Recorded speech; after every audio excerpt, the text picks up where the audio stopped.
Good morning, good morning, good morning. और मेरे यकीनियंस, क्या हाल चाल, कैसी चल रही है जिंदगी? सब बढ़िया? तो भैया कैसे हो सब लोग? फिजिक्स, केमिस्ट्री, बॉटनी, जूलॉजी सब बैलेंस करते करते जिंदगी, सर पूछो मत। अब धीरे धीरे टेस्ट भी स्टार्ट होने वाले। सेकंड वीक चालू हो चुका है और भाई साहब अब टेस्ट भी धीरे धीरे स्टार्ट हो जाएंगे। जहां तक मुझे पूरी उम्मीद है कि इस वीक होगा या अगले वीकेंड पे तो पक्का ही होगा। तो भाई टेस्ट की भी तैयारी करनी है, क्वेश्चंस भी करने हैं, बहुत कुछ करना है गाइस, बहुत कुछ करना है। आज भैया अभी के अभी, हाँ अभी के अभी अब हम लोग धीरे धीरे मूल कॉन्सेप्ट के आज 10th लेक्चर पे हैं। 10 क्वेश्चन आप करेंगे। एकदम एकदम पढ़ वढ़ के आए हैं, एकदम मूड फ्रेश है। हाँ, एकदम बहुत बढ़िया। ठीक है, बहुत बढ़िया, बहुत बढ़िया। एकदम नाश्ता वास्ता करके मोल कॉन्सेप्ट के भैया, मोल कॉन्सेप्ट के क्वेश्चन बेटा आसान ही होते हैं, लेकिन अगर प्रैक्टिस नहीं कर रहे हो, जैसे मैं मतलब कुछ बच्चे हैं जो भटकते रहते हैं, मैं बार बार बोलूंगा बेटा आप किसी भी टीचर से पढ़ो, अगर आप इन चैप्टर्स की प्रैक्टिस नहीं करोगे ना तो आपको ये प्रॉब्लम रहेगी ही रहेगी। आप देखोगे जैसे अब कुछ लोग होते हैं ना, जैसे इनऑर्गेनिक है तो इनऑर्गेनिक में जाएंगे तो बोलेंगे ट्रिक कौन सा मास्टर ज्यादा बताता है। बेटा ट्रिक से ज्यादा कॉन्सेप्ट होते हैं इनऑर्गेनिक में। हाँ, P block, D and F block के कुछ कंपाउंड्स ऐसे जिनको याद करना पड़ता है, अदरवाइज आप हर जगह कॉन्सेप्ट लगा सकते हो। अगर आपको पीरियोडिक टेबल अगर सही से पता है, पीरियोडिसिटी पता है, electron affinity, electron gain, enthalpy के एक्सेप्शंस पता है, तो आप हर जगह सेम चीज लगा सकते हो। तो मेरा ये मानना है कि भाई आप साइंस के स्टूडेंट हो, लॉजिकल चीजें सोचो, और जहां प्रैक्टिस होती है वहां प्रैक्टिस करो, जहां रिवीजन होता है वहां रिवीजन करो। नहीं करोगे तो बेटा हमेशा तड़पते रहोगे, और यार वही है कि फिर वो मतलब इधर से उधर क्रॉस करते रहोगे, कुछ नहीं होने वाला। कोशिश करिएगा। Salim sir angry on spammers, तो हरकतें ही ऐसी होती हैं यार, क्या करे। स्पैमर्स का क्या ही बोला जाए यार, वो तुम्हें पता नहीं, तभी तो हम तुमसे बोलते हैं जो अच्छे बच्चे, पढ़ने वाले बच्चे। और मैं अभी देख रहा था कुछ कुछ बच्चों का, जो भाई इस बैच में बहुत सारे लोग सेटल हो चुके हैं, अभी तक तो सेटल हो चुके हैं, कुछ बच्चे हैं जो फ्लक्चुएट कर रहे हैं। जो सेटल हो चुके हैं बेटा, ठीक है ना, अपनी पढ़ाई को अब हर दिन इतना मोटिवेशन नहीं दिया जा सकता एज अ टीचर। भाई कोशिश करना कि भाई अपनी पढ़ाई को कंसिस्टेंट रहिए। जरूरी नहीं कि हर दिन होमवर्क मिले, हर दिन आपको डांटा जाए, हर दिन केबीडी तगड़ा वाला कराया जाए जिसमें गलतियां हो। तो बेटा आपकी अपनी होता ना आदत हो जानी चाहिए, हैबिट में हो जाना चाहिए कि यार ये मुझे करना ही करना है। सर ने बोला या नहीं बोला, ऑब्वियस हम लोग की भी अदर अदर बैचेस चलते रहते हैं तो हमें नहीं आइडिया आ रहा है या भूल गए, तो आप उसको हैबिट बना लो कि यार मुझे ये काम करना ही करना है। ठीक है सर। हाँ, केबीडी स्टार्ट करते हैं, बस बस बस। आज भैया मतलब ऐसे तो केबीडी बनाते बनाते मेरे मन में ख्याल आया था कि बहुत खतरनाक बनाऊंगा, फिर थोड़ी दया भावना के साथ मैंने कहा चलो कोई बात नहीं, बच्चे बेचारे 10-10 मोटी किताब से मारेंगे, ज्यादा चोट लगेगी, तो मैंने दोनों का ख्याल रखा है। ठीक है, फिर भी देखते हैं कौन कितना आज पिटता है। शुरू करें भैया, केबीडी शुरू करें। देख लो भैया, कल हमने गैसियस इक्वेशन पढ़ी थी। कल अगर हम पुरानी बातों को याद करें, हम अपने बातों को याद करें, तो भैया PV is equals to NRT पढ़ा था, और सर इसी के अंदर भैया PM is equals to DRT पढ़ लिया था। सर आइडियल गैस इक्वेशन ये था, डेंसिटी ऑफ गैस के बारे में बात करें तो पीएम अपॉन आरटी था, और वेपर डेंसिटी ऑफ गैस की बात करें तो density of gas divide by density of hydrogen था, या फिर इसी को molar mass of gas divide by 2 लिख देते थे। सर ये सारी बातें हमने लास्ट क्लास में गैसेस के बारे में बात की थी। भैया ध्यान से देखना, अपने पास आइडियल गैस इक्वेशन हमने कर लिया था, फिर हम लोग भाई साहब इसी के ऊपर अलग अलग टाइप के क्वेश्चंस कर रहे थे, चीजों को रिलेट कर रहे थे। तो भैया आइए शुरू करते हैं केबीडी। 10 क्वेश्चन है, और मैं 10 तो ठीक है, 10 तो भाई साहब है ही है, लेकिन कोशिश करिएगा 10 के आगे वाले क्वेश्चंस भी आपको ही अटेम्प्ट करने हैं, आपके लिए ही है। शुरू करें, स्टार्ट करें भाई साहब, स्टार्ट करें। हाँ स्टार्ट करें। क्या होता है ग्राम कॉन्सेप्ट बेटा? कौन है जी ग्राम कॉन्सेप्ट? बेटा कल ही बताया था कि ग्राम कॉन्सेप्ट क्या है, कुछ नहीं। ग्राम अगर किसी के प्रीफिक्स में आता है, किसी के आगे आता है, तो मोल को रिप्रेजेंट करता है, और अदरवाइज कुछ और नहीं। Relative atomic mass, atomic mass हम बातें कर चुके हैं कि 1/12 के बदले 1/6 कर दो, 1/48 कर दो, 1/12 कर दो, जो करना है कर दो। सबके क्वेश्चन हमने कर लिए थे। उम्मीद है कि भैया यहां तक चीजें क्लियर है। तो चलिए भाई साहब शुरू करते हैं। कॉल सलीम सर, मतलब तुम क्या चाहते हो? मैं भी, हाँ मैं भी सुन लूं तुम्हारे चक्कर में, तुम सुन के आए हो, मैं भी, हाँ मतलब कोई टीचर फ्रस्ट्रेट, ये वही लोग होते हैं, दोस्त फ्रस्ट्रेट है उसको जाके समझा रहे कि मेहनत करेगा तो काहे नहीं सिलेक्शन होगा। अबे दोस्त का काम होता है कंधा देना, ठीक है। हाँ मुझे, मैं कॉल करूंगा तो क्लास के बाद कॉल करूंगा, फिर हम बुराई करेंगे एक दूसरे की कि यार बड़े बदमाश बच्चे। और क्या, मैं अभी कॉल करूं भाई, वो मुझे बोलेगा यार क्या यार कैसी बात कर रहा है एकदम। और क्या, फिर लास्ट में समझाऊंगा कि अरे चल कोई नहीं, इसमें से ही अगले साल हीरा निकल के आएगा। हाँ, हीरा निकल के आएगी या आएगा, दोनों निकल के आएंगे, फिर स्टेज पे भाई साहब बोलेंगे। हाँ, और क्या, तुमको ऐसा दोस्त हम हैं नहीं कि भाई साहब दोस्त रो रहा उसको जाके बोल रहा है कि अरे क्या है यार ये सब जीएफ पीएफ का चक्कर बेकार होता है, और कूट देगा। इसी तरह तुम्हारा, इसीलिए तुम्हारा दोस्ती भी ऐसा हो गया है। कॉल कर दे, क्यों कॉल करना है, सॉरी बोलना है, सॉरी कल बोल लेना, आज काहे बोलना है। हाँ, पता चला हम गुस्सा हो गए कि तुम लोग जबरदस्ती कॉल करवा दी। चलो पढ़ो चुपचाप।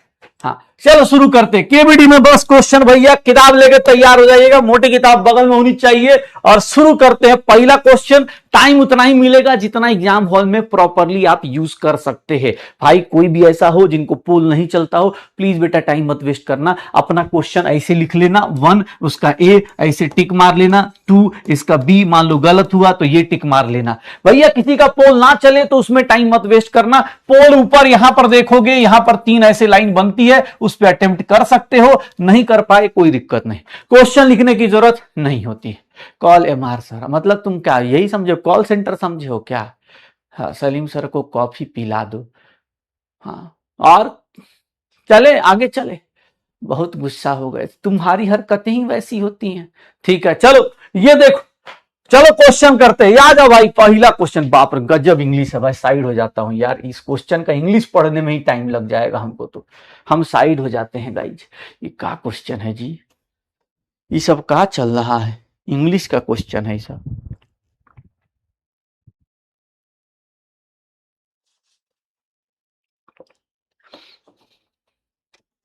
क्या होगा,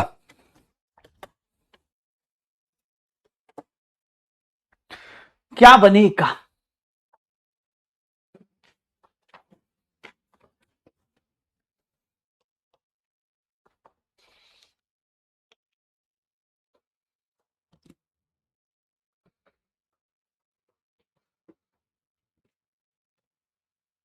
जल्दी,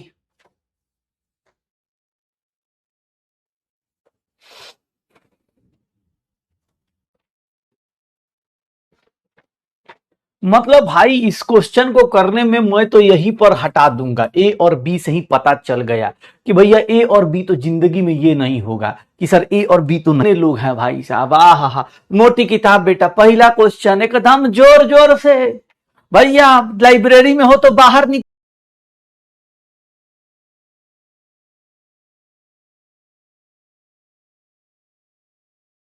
लोगों का भाई साहब, लाइब्रेरी कहां, लाइब्रेरी का बेंच टूट जाए इतना जोर जोर से बेटा, जल्दी।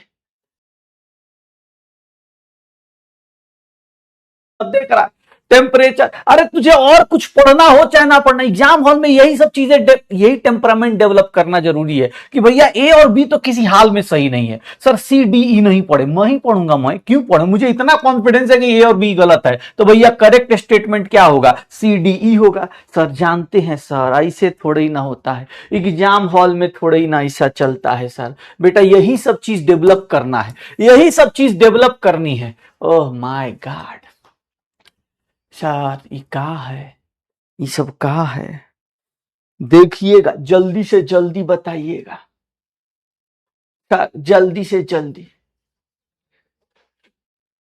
जल्दी से जल्दी। सर कैंडेला का डेफिनेशन पूछा है, कैंडेला का डेफिनेशन।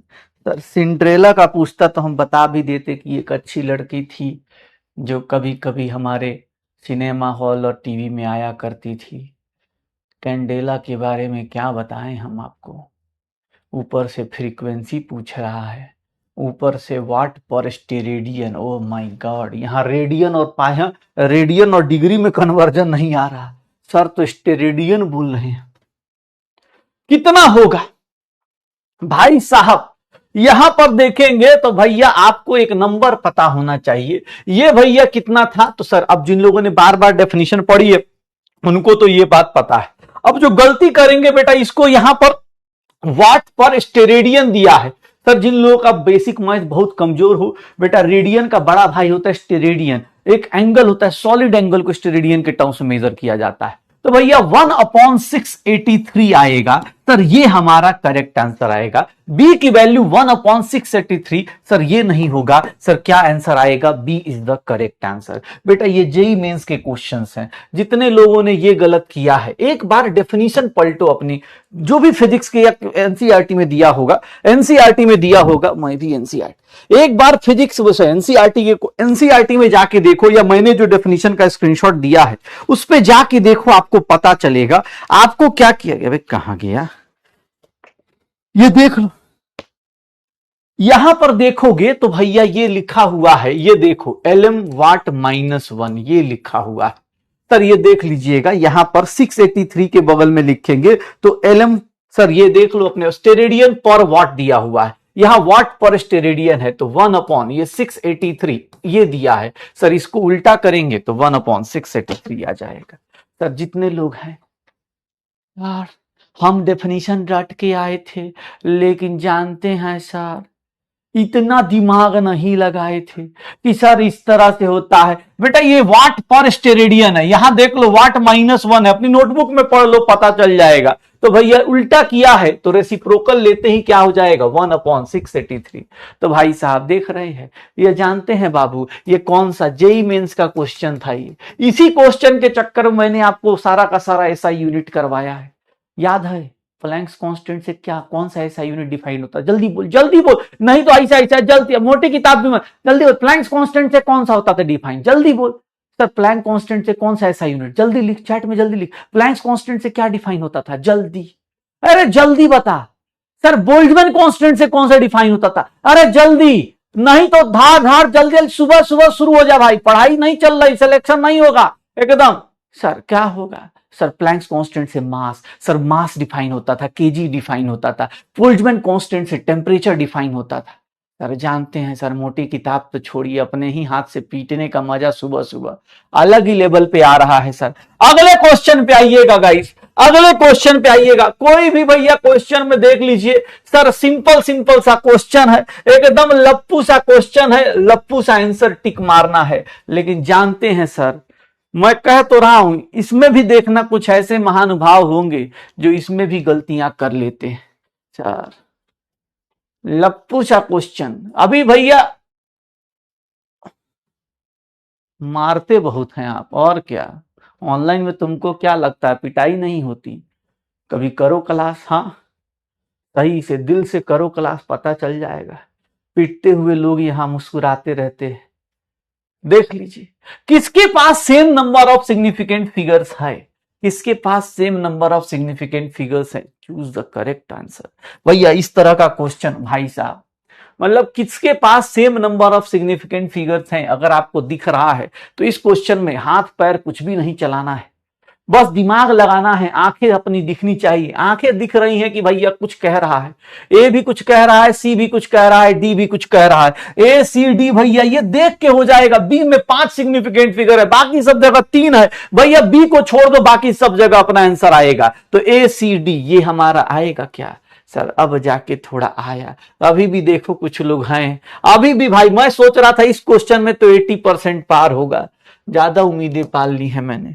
अभी तक कोई भी क्वेश्चन भैया न्यूमेरिकल नहीं मिला है, अटेम्प्ट करने को न्यूमेरिकल नहीं मिला है। लेकिन सर ऐसा है ना सर, फिर भी गलती हो जाता है। और जब न्यूमेरिकल देगा तो सर बोलेगा सर बहुत नहीं, यहाँ न्यूमेरिकल कराते, न्यूमेरिकल एक भी नहीं है, एक भी न्यूमेरिकल नहीं है। इस क्वेश्चन को करने के लिए बेटा 30 सेकंड मोर देन सफिशिएंट है। कैलकुलेशन करनी नहीं है, सारी वैल्यूज दी हुई हैं, कैलकुलेशन करनी नहीं है, आपको सही आंसर टिक मारना है। जल्दी से जल्दी, जल्दी से जल्दी,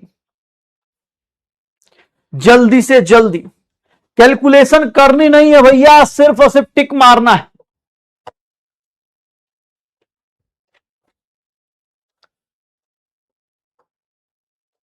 जल्दी,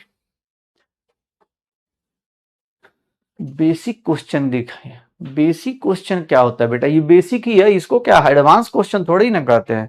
ये तो अभी कुछ भी नहीं है, अभी तो चैप्टर खत्म होने तो फिर मोटी किताब सीरीज आएगी, उसमें देखोगे क्वेश्चन फ्रस्ट्रिया जाओगे कि अभी क्या चल रहा है। जेई मेंस के हो चाहे नीट पीवाईक्यूज हो चाहे जेई एडवांस हो, एकदम दिमाग सारा उड़ जाएगा।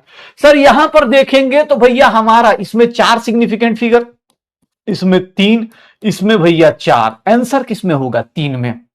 आंसर किसमें होगा? 3 में। तो आंसर किसमें होगा? 3 में। कोई कैलकुलेशन नहीं भैया, कोई भी कैलकुलेशन नहीं करना है सर, जानते हैं सर। सर भाई, अरे तुम छोड़ दो बाबू, बाबू, हाँ बाबू, तुम तो भैया मतलब पूछो मत, तुम तो कितनी बार पीटोगे यार। मतलब ऐसा ऐसा क्वेश्चन बेटा, ऐसा क्वेश्चन में मल्टीप्लीकेशन डिवीजन में बोला था सर, जानते हैं सर, डिफिकल्ट कराइए, एडवांस लेवल कराइए। एक बोला इतना बेसिक लेवल कराइए, एडवांस लेवल का, यही सब करते रह रहा है, देख रहा पिट जा रहा है। तो यही सब क्वेश्चन आ जाएगा भाई साहब, बेहोश पड़ा मिलेगा एग्जाम हॉल में कि सर ऐसे अजीब सा हो रहा है, हाँ सनसनाहट झंझनाहट। इसमें भी सर मल्टीप्लीकेशन डिवीजन में भैया दिक्कत आ गई है, कैलकुलेशन करना भी नहीं था, 3 सिग्निफिकेंट फिगर में आंसर आएगा भैया, निकाल दो, 3 सिग्निफिकेंट फिगर का आंसर निकाल दो। अब कैलकुलेशन बेटा आ गया, कर लीजिए कैलकुलेशन। कैलकुलेशन का इंतजार था, अब यहां पर आप टाइम दीजिए, कैलकुलेट कीजिए, आंसर निकालिए जल्दी। क्या होगा?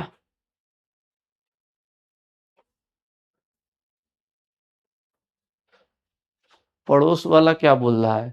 लाइब्रेरी में बताओ मत ना कि कौन पीट रहा है, बोलो कि बस ऐसे ही यार नींद आ रही है इसलिए सर मार रहा हूं, जोर जोर से नींद आ रही है। ये मत बताओ कि भाई पीट रहा हूं मैं, हरकतें पता चला वो भी साइड में बैठ के अपने आप को पीट रहा होगा। हाँ, ऐसा हो लाइब्रेरी के 3-4 एंड पे पीट रहे हैं सब एक दूसरे को, फिर बाहर निकल के बोल रहे हैं यार अकेले पीटने में मजा नहीं आ रहा, चलो बाहर एक साथ एक दूसरे को खींच खींच के मारते हैं। ऐसा हरकत मत करो भाई, ये लाइब्रेरी वाले भी बड़े बेचारे दिक्कत में रहते होंगे यार। जो घर पे बैठा वो सोच रहा है यार बंद कमरे में बताओ टॉर्चर कर दिया मास्टर, ऐसे कौन बेइज्जती करता है। सर यहां पर देखिएगा भाई साहब, नंबर ऑफ मोल्स निकालना है तो एग्जाम हॉल में इतना ज्यादा सजा सजा के मैं लिखूंगा नहीं, 1/22.4 है। अब कोई बोलेगा सर ये तो कैलकुलेशन करना पड़ेगा, बेटा तुम्हारी मर्जी है। मैं देखो सीधा सीधा ये देख लो, 4 जीरो इधर 1 जीरो है, तो 4 जीरो 1 जीरो नीचे कितना हो गया सर?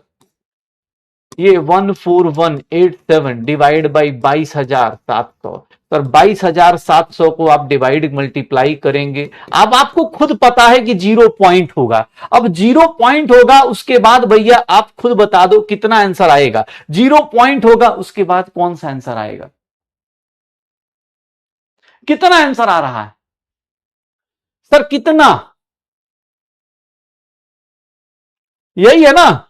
अरे sorry sorry sorry sorry sorry, एक और जीरो, तो 0.0 आएगा भाई साहब। मेरा आंसर ये होगा या ये होगा, इन दोनों को तो मैं ऐसे ही एलिमिनेट कर दूंगा। मुझे भैया नंबर ऑफ मोल्स की कैलकुलेशन चाहिए भी नहीं करने का, तो नंबर ऑफ मोल्स आ गया, एक डिजिट में ही मेरा आंसर आ गया, एक डिजिट में आंसर आ गया सर, नंबर ऑफ मोल्स आ गया। मॉलिक्यूल्स बोल रहा है, मॉलिक्यूल्स के लिए किससे मल्टीप्लाई करते हैं सर? अब एग्जाम हॉल में मॉलिक्यूल्स मल्टीप्लाई करना है। कोई बोलेगा सर गजब का कैलकुलेशन दे दिए, टाइम निकल गया। बेटा यहीं पर टाइम बचाना था तुमको। सर 6 को 6 से मल्टीप्लाई करता है तो 36 38 के आसपास आएगा सर, ये तो कभी नहीं आएगा, तो तेरा आंसर क्या आएगा? बी आएगा। कैलकुलेशन है कहां? एक डिजिट का कैलकुलेशन तुम अगर नहीं कर पा रहे एग्जाम में तो भैया फिर देख लो, फिर से कुछ लोग हैं कैलकुलेशन में ही गड़बड़ हो जाता है सर, कैलकुलेशन में ही गड़बड़ हो जाता है। टाइम खोलो, ज्यादा नहीं मिलेगा बेटा एग्जाम हॉल में, इससे फास्ट सोचना है।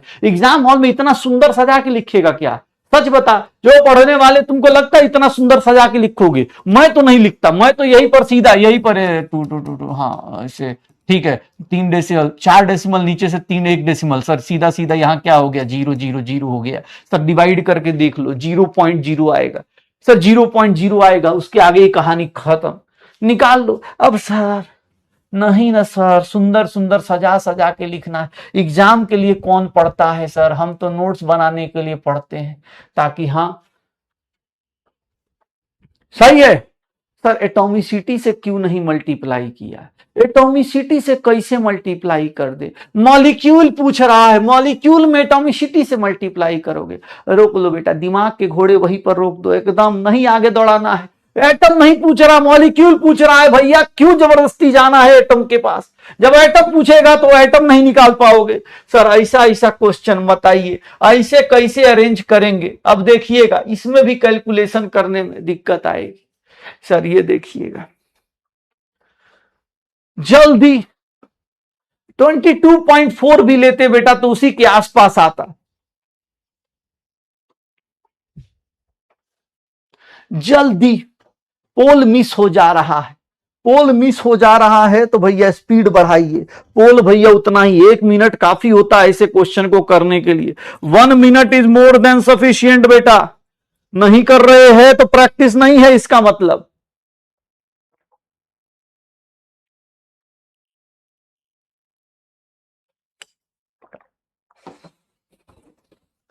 क्या होगा यार? अब पता चला साइक्लोहेक्सेन ही नहीं पता, यहां पर एटॉमिसिटी की जरूरत है। सर साइक्लोहेक्सेन का फॉर्मूला क्या होता है? सर हम तो वो मासूम बच्चे हैं जिनको सुक्रोज भी नहीं पता। सर हम वो हैं जिनको भैया हाइड्रोजन भी नहीं पता। सर यहां पर देख लो, अब भैया 90.8 डिवाइड बाई 22.7 करेगा, 4 मोल आ जाएगा हाइड्रोजन का। बेटा याद रखिएगा इसका 4 Na आ गया। इसमें देख लो 684। अब मोलर मास नहीं पता भैया तो दिक्कत है। सर अब यहां पर भी अगर आप मोलर मास नहीं बता पा रहे, सर 342, इसका भैया 2 मोल है तो इसका 2 Na हो गया। सर इसका कितना हो गया? 2 Na हो गया। ये मॉलिक्यूल्स हैं। एटम देखोगे तो एटम भैया इसके केस में कितना होगा? 8 Na होगा। इसके केस में एटम देखोगे तो भैया 90 Na होगा। सर कैसे? 45 है। और इसके केस में एटम देखोगे तो सर कितना होगा? 36 Na होगा। सबसे ज्यादा एटम किसके पास है? सबसे ज्यादा एटम किसके पास है? सर बी के पास, फिर ए के पास, फिर सी के पास। सर हाँ सर ऐसे होगा का? ऐसे होगा का? सबसे ज्यादा भैया एटम किसके पास है? बी के पास। एटॉमिसिटी बेटा टोटल 12 प्लस 22 प्लस 11। सर हाँ इतना जल्दी जल्दी? सर बेटा 45 होगा तो 45 टाइम्स। यहां पर एटम भैया 18 तो 18 टू जा 36। यहां पर एटम 2 तो एटम कुछ ऐसे महानुभाव होंगे जो भैया मॉलिक्यूल निकाल गए होंगे। यहां पर एटम सोचना था। सर अब जानते हैं सर, अब ऐसा ऐसा क्वेश्चन देते हैं ना, मतलब हम इतना प्रैक्टिस करके आए।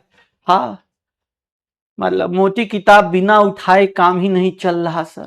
टोटल नंबर ऑफ एटम कैसे निकाल दिए भैया? नंबर ऑफ मोल्स निकालो, नंबर ऑफ। मैं ऐसे, अब मेरे से कोई बोलेगा सर आपने कैसे, आप लंबा टाइम लगा दे, मैं तो ऐसे नहीं करता बेटा, और तुमको क्लास में बता चुका हूं। मेरे से पूछो, मेरे से पूछोगे तो मैं एग्जाम हॉल में ये नहीं करता। शायद अगर आप मेरे मेथड को यूज करते तो आपको इतने की जरूरत है नहीं। मैं इसको लिख लेता 6 6 H12, ये C12H22O11। भैया देखना, याद करो मैंने ऐसे बताया था 2 इंटू Na इंटू सर 18, ये सीधा 36 Na। यहां देख लो सर 684, याद करो मैंने नंबर ऑफ मोल्स निकालना सिखाया था। उसको Na से मल्टीप्लाई करो, उसको एटॉमिसिटी से मल्टीप्लाई करो। सर अगर आप ऐसे कर रहे होंगे तो विद इन सेकेंड आपका आंसर आएगा। सर यहां पर देखेंगे 90.8 divide by 22.7 into Na into 2। शायद आपको ये वाला मेथड मैंने बहुत पहले बता दिया था। मैं ऐसे निकालता, वो तो मैंने तुम्हारे चक्कर में निकाला कि भैया बोल रहा है टाइम ज्यादा लग गया। नहीं लगता टाइम बेटा, ऐसे निकालना था, ये ऐसे निकालना था। साइक्लोहेक्सेन का फॉर्मूला C6H14 होता है, C6H14 होता है एकदम, मतलब हाँ कैलकुलेशन बहुत स्लो है बेटा। कैलकुलेशन इसमें तो है ही नहीं। अब तुम 4 का और 2 का कैलकुलेशन नहीं कर पा रहे हो बाबू तो कैसे काम चलेगा? याद करो मैंने बताया भी था, number of moles into Na करोगे तो मॉलिक्यूल्स, मॉलिक्यूल्स को मल्टीप्लाई कर दो एटॉमिसिटी से तो एटम निकल जाएगा। सर गड़बड़ हो रहा है। कितना पिट गए अभी तक? हाँ अभी भी सोच लो। इसीलिए मैं नहीं करा रहा था केवीडी। बहुत लोग 2 दिन से परेशान किए होते, केवीडी करा दीजिए। अब जब क्वेश्चन आ रहा है तो सर जानते हैं सर पढ़ा दीजिए जल्दी से जल्दी, सिलेबस भी पीछे रह जा रहा है। अब ये क्वेश्चन देखा, यूनिट कन्वर्जन का भैया क्वेश्चन, यूनिट कन्वर्जन का क्वेश्चन देखते हैं कोई कौन कौन करता है। चलो इसमें टाइम भी दे दिया, थोड़ा अलग टाइप का दिख रहा है। बहुत ना जी अजीब अजीब सा फीलिंग आता है सर, ये देखिएगा कैसे करेंगे। जल्दी करो, क्या निकलेगा इसका आंसर? क्वेश्चन देख लीजिएगा। पहली बात, हमको क्वेश्चन ही गलत लग रहा है। ऐसा क्वेश्चन तो होता ही नहीं है, ऐसा क्वेश्चन थोड़े ही ना आता है। पिटते ही जा रहे हैं, ठीक है। जल्दी, मतलब सोचो, अभी भाई पहला चैप्टर चल रहा है यार, मैं बस आदत डलवा रहा हूं। अभी भी अगर कुछ लोग रह गए हैं, बेटा थोड़ा सा मतलब कोशिश करो। अगर तुम गलती कर रहे हो उसको एक्सेप्ट करो, नहीं करने पे देखो ऐसा कुछ नहीं है। मैं भी एज अ टीचर जो करना है वो तो करने वाले कर ही जाएंगे, लेकिन तुम पीछे रह जाओगे रेस में। अगर आप साथ में नहीं सोच रहे हो, ठीक है, अगर साथ में आप नहीं कर रहे हो, नहीं प्रैक्टिस कर रहे हो, और आप सोच रहे हो कि सिर्फ क्लास नोट्स या मैं ऐसे उठ के आ जाऊं, नोट क्लास अटेंड कर लूं और सिलेक्शन हो जाए, नहीं होगा भाई। ठीक है, अभी तक तुमको शायद आइडिया आ गया होगा कि भाई यहाँ पर इस मास्टर के पास थोड़ा सा अलग चलता है, यहाँ पर क्वेश्चंस चलते हैं, यहाँ पर थ्योरी बहुत ज्यादा है नहीं, क्योंकि फिजिकल केमिस्ट्री में थ्योरी उस तरह आती नहीं है ना कि मैं बैठ के थ्योरी कर रहा हूं। यहाँ मैकेनिज्म थोड़ी ना बताना है मुझे कि बैठ के मैकेनिज्म बताऊंगा। यहाँ भैया ऐसे क्वेश्चन सोचो, आपको भाई वॉल्यूम निकालना है, और वॉल्यूम निकालने जाएंगे तो वॉल्यूम निकालने में भैया 0.05 मीटर स्क्वायर इंटू 0.05 सेंटीमीटर कर देंगे, और मैं जानता हूं ऐसे लोगों को जिनका आंसर ये आ जाएगा। सर ये देख लीजिएगा, अरे भैया गजब सर, मास निकल जाएगा। कैसे मास कैसे निकलेगा? Density into volume. डेंसिटी कितना है? 7.9 इंटू वॉल्यूम कितना है? 25 इंटू 10⁻⁻⁴ ग्राम आ जाएगा। और मास के बाद भैया sir number of moles of silver भी आ जाएगा। 7.9 इंटू 25 बाई कितना आ गया? 108 इंटू 10⁻⁻⁴। और नंबर ऑफ मोल्स आ गया तो भैया एटम्स भी आ जाएंगे। अब भैया यहां पर आपको किसी को भी गलती दिख रही है? कहां गलती दिखी? अगर आपने ध्यान से चीजों को रिलेट नहीं किया, यूनिट डायमेंशन को ध्यान से नहीं देखा, तो आपको ही पता चल रहा होगा कि भैया गड़बड़ हो चुका है। सर कहां गड़बड़ हो चुका है? किधर गड़बड़ हो चुका है? आप पहले ही स्टेप में गड़बड़ कर गए, आप पहले स्टेप में ही गड़बड़ कर गए। यहां मीटर स्क्वायर और यहां सेंटीमीटर है। मीटर स्क्वायर और सेंटीमीटर को बेटा मर्ज नहीं कर सकते थे। आपको याद करो, मैंने बताया भी था 1 मीटर अगर आप भूल जाओ तो भैया ये याद रखना 100 centimetre. 1 metre square is 10⁻⁴ centimetre square. Sir यहां पर आप देखेंगे तो आपको वॉल्यूम से ही गड़बड़ कर दिया है आपने, वॉल्यूम से ही गड़बड़ कर दिया है आपने। तो 0.05 इंटू 10⁻⁴ इंटू 0.05, सर ये सेंटीमीटर। अब क्यूब होगा सर, ये चारों के चारों डेसिमल चले गए। वॉल्यूम कितना होगा? 25 सेंटीमीटर क्यूब। सर मास कितना हो गया? 7.9 इंटू 25 ग्राम हो गया। सर नंबर ऑफ मोल्स कितने हो गए? 25 इंटू 7.9/108 हो गया। एटम्स की बात कर रहा है तो भैया ये कितना हो गया? Sir 108 into 6.022 into 10⁻23। कैलकुलेशन करने में टाइम वेस्ट करूं मत करो। क्यों? क्योंकि देख लो, एक चीज याद रखना सर, ये देख लो 25 है, 25 इंटू 7 8 कर दो तो 25 इंटू 8 कितना हो गया बेटा? 200 के आसपास, 200 के आसपास। 200 को इससे डिवाइड करोगे 2, 2 इंटू 6 12, 12 के आसपास का आंसर टिक मार दो, आंसर आ गया। सर ये देख लो, अब तुमको ये याद नहीं रह रहा। सर आपको कैलकुलेशन में टाइम लगता है। कैसे कैलकुलेशन में टाइम लगता है भाई? कैसे कैलकुलेशन? आप पहली ही गलती कर गए, इसी चक्कर में आप बर्बाद हो गए। अब कैलकुलेशन में टाइम बेटा, यहां कैलकुलेशन है ही नहीं। आप कैलकुलेशन, सच बता रहा हूं, ये कैलकुलेशन आप राउंड अप सिखाया गया है बेटा आपको। आप राउंड अप जानते हो ना? आप जब राउंड अप जानते हो तो उसको यूज करो। सर इसको 6 ले लो, इसको 6 ले लो, इसको 8 ले लो, इसको 100 ले लो, कैलकुलेट करके देख लो 12 आ जाएगा। 12 आ गया। सर 12 के आसपास का आंसर उठा लो। सर जानते हैं सर, हार्ड ना क्वेश्चन हो गया सर, डिमोटिवेट हो जा रहे हैं। आज चलते हैं कम्युनिटी में पूछेंगे कि भाई साहब वो वाले मास्टर सही हैं कि ये वाले मास्टर? हाँ एआई जुल्फ वाले मास्टर सही हैं कि दूसरे वाले? यही सब करो। अब यही सब करते करते बेटा टाइम निकल जाएगा। जिन लोगों को दिक्कत है भैया, प्लीज अपनी गलतियों को, अब जब यूनिट डायमेंशन यहां सेंटीमीटर और यहां मीटर स्क्वायर दिख रहा है, फिर भी नहीं दिखता सर हमको अपनी चीजें। ये अप्रोक्सीमेटली 12 इंटू 10⁻23 होगा। 12 के आसपास का ऑप्शन टिक मारो, आंसर निकाल दो, हो जाएगा सर। सिल्वर का मास कहां आया? 108 आया। अच्छा दिमाग ज्यादा लगाना पड़ रहा है सर। बेटा यूज करो, भगवान ने दिया है इसीलिए दिया है कि ज्यादा लगाओ, ठीक है। ये तो आप सबका फेवरेट क्वेश्चन है। ये तो भाई मुझे देते टाइम भी हंसी आ रही थी कि ये वाला क्वेश्चन तो इतनी बार करा चुका हूं, फिर भी देखना क्या होता है इसका answer. Magnitude of charge of 96 AMU sulphide -2, इसके ऊपर मैग्नीट्यूड ऑफ चार्ज क्या होगा सर? जल्दी, मैग्नीट्यूड ऑफ चार्ज क्या होगा? वॉल्यूम कैसे आया भाई साहब? सरफेस एरिया इंटू लेंथ होता है भाई, वॉल्यूम कैसे आया? सरफेस एरिया इंटू लेंथ हो जाता है। जल्दी, क्या होगा सर? मैग्नीट्यूड। हाँ बेटा देखो, इससे एक तो चीजें जो मेहनत कर रहे हैं उनको मैं एक बात बताता हूं। अभी आप सोचो 10 क्लास हुई हैं, अगर आपको अभी भी कुछ डाउट लग रहा है, तो अगर लगता है कि हाँ भाई टीचर चेंज करने से आपका प्रॉब्लम सॉल्व जाता है तो कर लो बेटा, मैं इसमें बुरा नहीं मानूंगा और ना ही तुमको बुरा मानना है। ठीक है? नहीं, मैं बार बार बोलता हूँ, मुझे मेरा फैन नहीं चाहिए, मुझे मेरा सेलेक्टेड स्टूडेंट चाहिए अगले साल। भाई सीधी सी बात है, सक्सेसफुल, हाँ सीधी सी बात, अगर आप मेरे से पढ़ रहे हो सक्सेस नहीं आ रहा, आप बोलो सर बहुत अच्छा पढ़ाते, क्या ही फायदा फिर? मैं अच्छा पढ़ा गया, तुम मेहनत नहीं की, क्या फायदा फिर? दोनों साथ में अच्छा करेंगे तो अच्छा लगता है ना, लाइफ में मिलेंगे तो अच्छा लगता है कि हाँ यार ये चीज हो रही है। अब सर सर आप जानते हैं सर, ऐसे थोड़ा ही ना होता है, पढ़ने में तो अच्छा लगता है, खाली क्वेश्चनवा पूछते हैं तो दिक्कत होता है। चार्ज एक इलेक्ट्रॉन पे इतना होता है, इस पे 96 AMU का मतलब कितना हो गया? 3 आयन है क्या? 3 आयन ऑफ सल्फाइड -2 है क्या? और 3 आयन पे भैया कितना इलेक्ट्रॉन ज्यादा है? 6 इलेक्ट्रॉन ज्यादा है सर, 6 इलेक्ट्रॉन ज्यादा है। और 6 इलेक्ट्रॉन का चार्ज कितना होता है? मैग्नीट्यूड पूछ रहा है तो बेटा ये मैग्नीट्यूड यही है। दोनों के दोनों स्टेटमेंट्स क्या है? करेक्ट है। दोनं के दोनों स्टेटमेंट्स क्या है? करेक्ट है।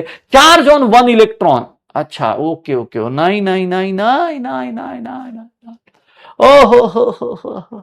Sir second statement is wrong, second statement is wrong. क्यों? क्योंकि यहां पर चार्ज निगेटिव होता है। ओह सॉरी सॉरी, हाँ मैंने भी बहुत लेट देखा, I am very very sorry. बहुत सारे लोग गलत कर गए होंगे, सी पे तो बहुत सारे लोग गलत कर गए होंगे, अरे यार। हाँ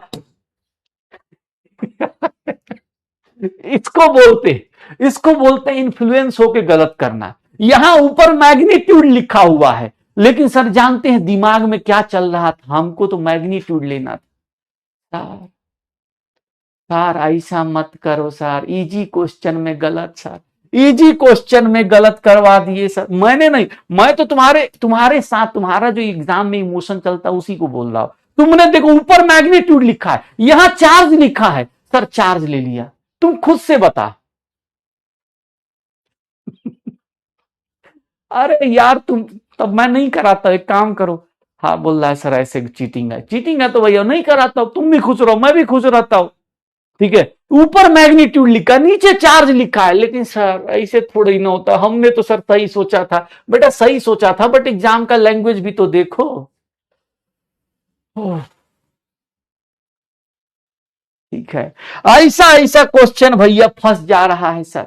अब चलो ये क्वेश्चन का आंसर बता दो जल्दी से जल्दी, 45 सेकंड, इसमें तो कैलकुलेशन भी नहीं है। जल्दी से जल्दी बताओ, जल्दी से जल्दी बता दो। सर कैसा जिंदगी हो गया है, पढ़ के आते हैं तो भी पिटते हैं, नहीं पढ़ के आते हैं तो भी पिटते हैं।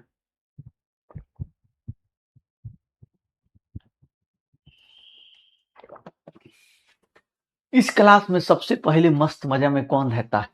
जो नहीं पढ़ के आता वो भाई, इसको सीधा बाय दो, अपना लगा रहता है क्या भाई साहब? सर एक mole of any gas occupied, था यहां पर, हाँ ये बात मैं बोल दूं, 22.4 या 22.7 बेटा, ये आप इसके लिए आप इसको मत चेंज कर देना, ये 21.7 लीटर्स एट एनटीपी एसटीपी, जो भी आपको बोलना है आप बोल सकते हैं। ठीक है सर, वॉल्यूम ऑफ गैस किस पे डिपेंड करता है? गैस का वॉल्यूम किस पे डिपेंड करता है? Temperature, pressure and nature of gas पे। सर असर्शन और रीजन में बता सकते हैं किस पे डिपेंड करता है, कौन सा स्टेटमेंट सही है कौन सा स्टेटमेंट गलत है?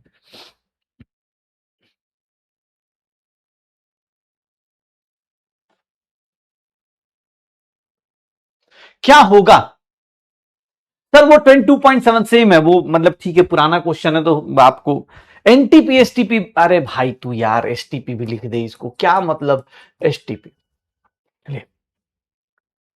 वॉल्यूम ऑफ गैस क्या डिपेंड करता है? टेम्परेचर पे, प्रेशर पे। लेकिन भैया एक लाइन बड़ी खतरनाक लिखी है, नेचर ऑफ गैस पे। भाई वॉल्यूम कब से नेचर पे डिपेंड करने लगा? वॉल्यूम कब से नेचर पे डिपेंड करने लगा? असर्शन तो सही है बट रीजन फॉल्स है। क्यों? क्योंकि वॉल्यूम बेटा टेम्परेचर और प्रेशर पे डिपेंड करता है। वॉल्यूम टेम्परेचर और प्रेशर पे डिपेंड करता है। नेचर ऑफ गैस पे कैसे डिपेंड करता है? क्या आपको मैंने बोला कि हाइड्रोजन का नेचर अलग है इसलिए उसका वॉल्यूम ज्यादा होगा, और भैया क्या बोलते हैं CO2 का वॉल्यूम कम होगा, इसका वॉल्यूम कम होगा? नहीं, नेचर ऑफ गैस पे डिपेंड नहीं करता। तो सर ऐसे देखिए, ऐसा ऐसा चीज हो जा रहा है, पढ़ के आने पे भी सर ऐसा हालत हो जा रहा है। ABC सर देख लो। सर सी फॉल्स है। क्यों? क्योंकि नेचर ऑफ गैस पे कैसे डिपेंड करता है? वॉल्यूम का फॉर्मूला बेटा आप ये लिख सकते थे, nRT बाई सर P लिख सकते हो। सर टेम्परेचर पे डिपेंड करेगा, प्रेशर पे डिपेंड करेगा, नंबर ऑफ मोल्स पे डिपेंड करेगा, बट नेचर पे कैसे डिपेंड करेगा? गजब ना सर। इसीलिए सर, हाँ अब बेटा दोबारा KBD के लिए ज्यादा फोर्स नहीं करेगा ना, तो इतना पिट गया इस हफ्ते भर का भाई साहब पिटाई हो चुका है। इस हफ्ते भर का पिटाई हो चुका है। ये देख लो, ये तो इजी सा है, इसको तो कर डालोगे यार, ये तो आसानी से हो जाएगा, इसको भी नहीं कर पाओ। चल टाइम भी दे, चल बहुत पिट गया, दिमाग हिल गया होगा, इसको भाई इसको तो कर ले।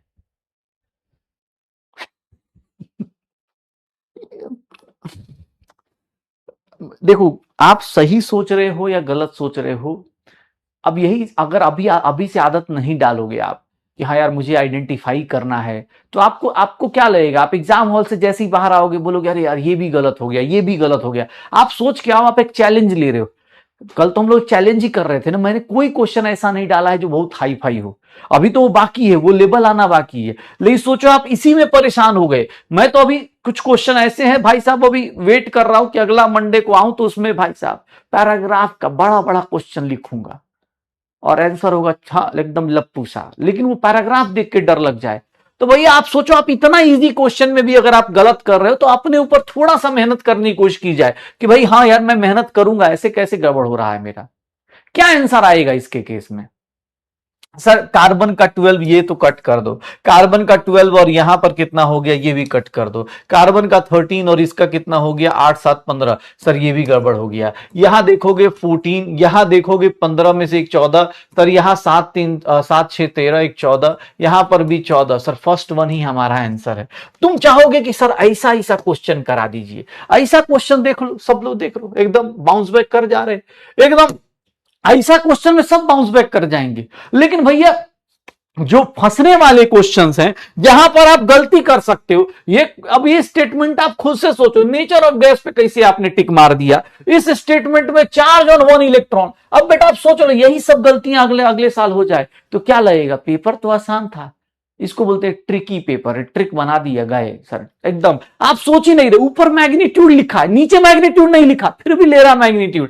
भाई तुमको यही सब चीजों की प्रैक्टिस करानी थी मुझे। बाकी आप बता सकते हैं 10 में से कितने सही कितने गलत हो गए आपके। तो भैया KBD कैसा रहा?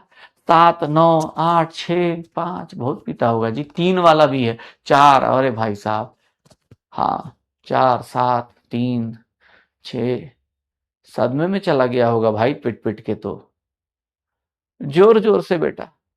हाँ ये अच्छा लगा, बोला कि सर एक बार में इतना नहीं मार पाए, शाम को एक बार पीट लेंगे, ठीक है ये बढ़िया, ये भी सही है। देखो 2 4 7 8 जितना भी, देखो भाई इसलिए बोल रहा पीटना तुमको, ऐसा नहीं हमको पीटने में मजा आ रहा है, लेकिन भाई साहब रियलिटी ये है कि आपके लिए है। आप अपने आप से सोचो, अभी 10 दिन पहले आप बोल रहे थे कि सर हमको जो करवाइएगा कर जाएंगे, मतलब माउंट एवरेस्ट चढ़ना पड़ जाए तो चढ़ जाएंगे, आई कर देंगे वो कर देंगे। और भाई पढ़ाई के देख लो, क्वेश्चन तुम्हारे सामने है, गलती तुम ही कर रहे हो। अब मैं इसमें बताऊं, मैं तो अपना टाइम ही वेस्ट किया ना भाई तुमको ये सब क्वेश्चन करा के।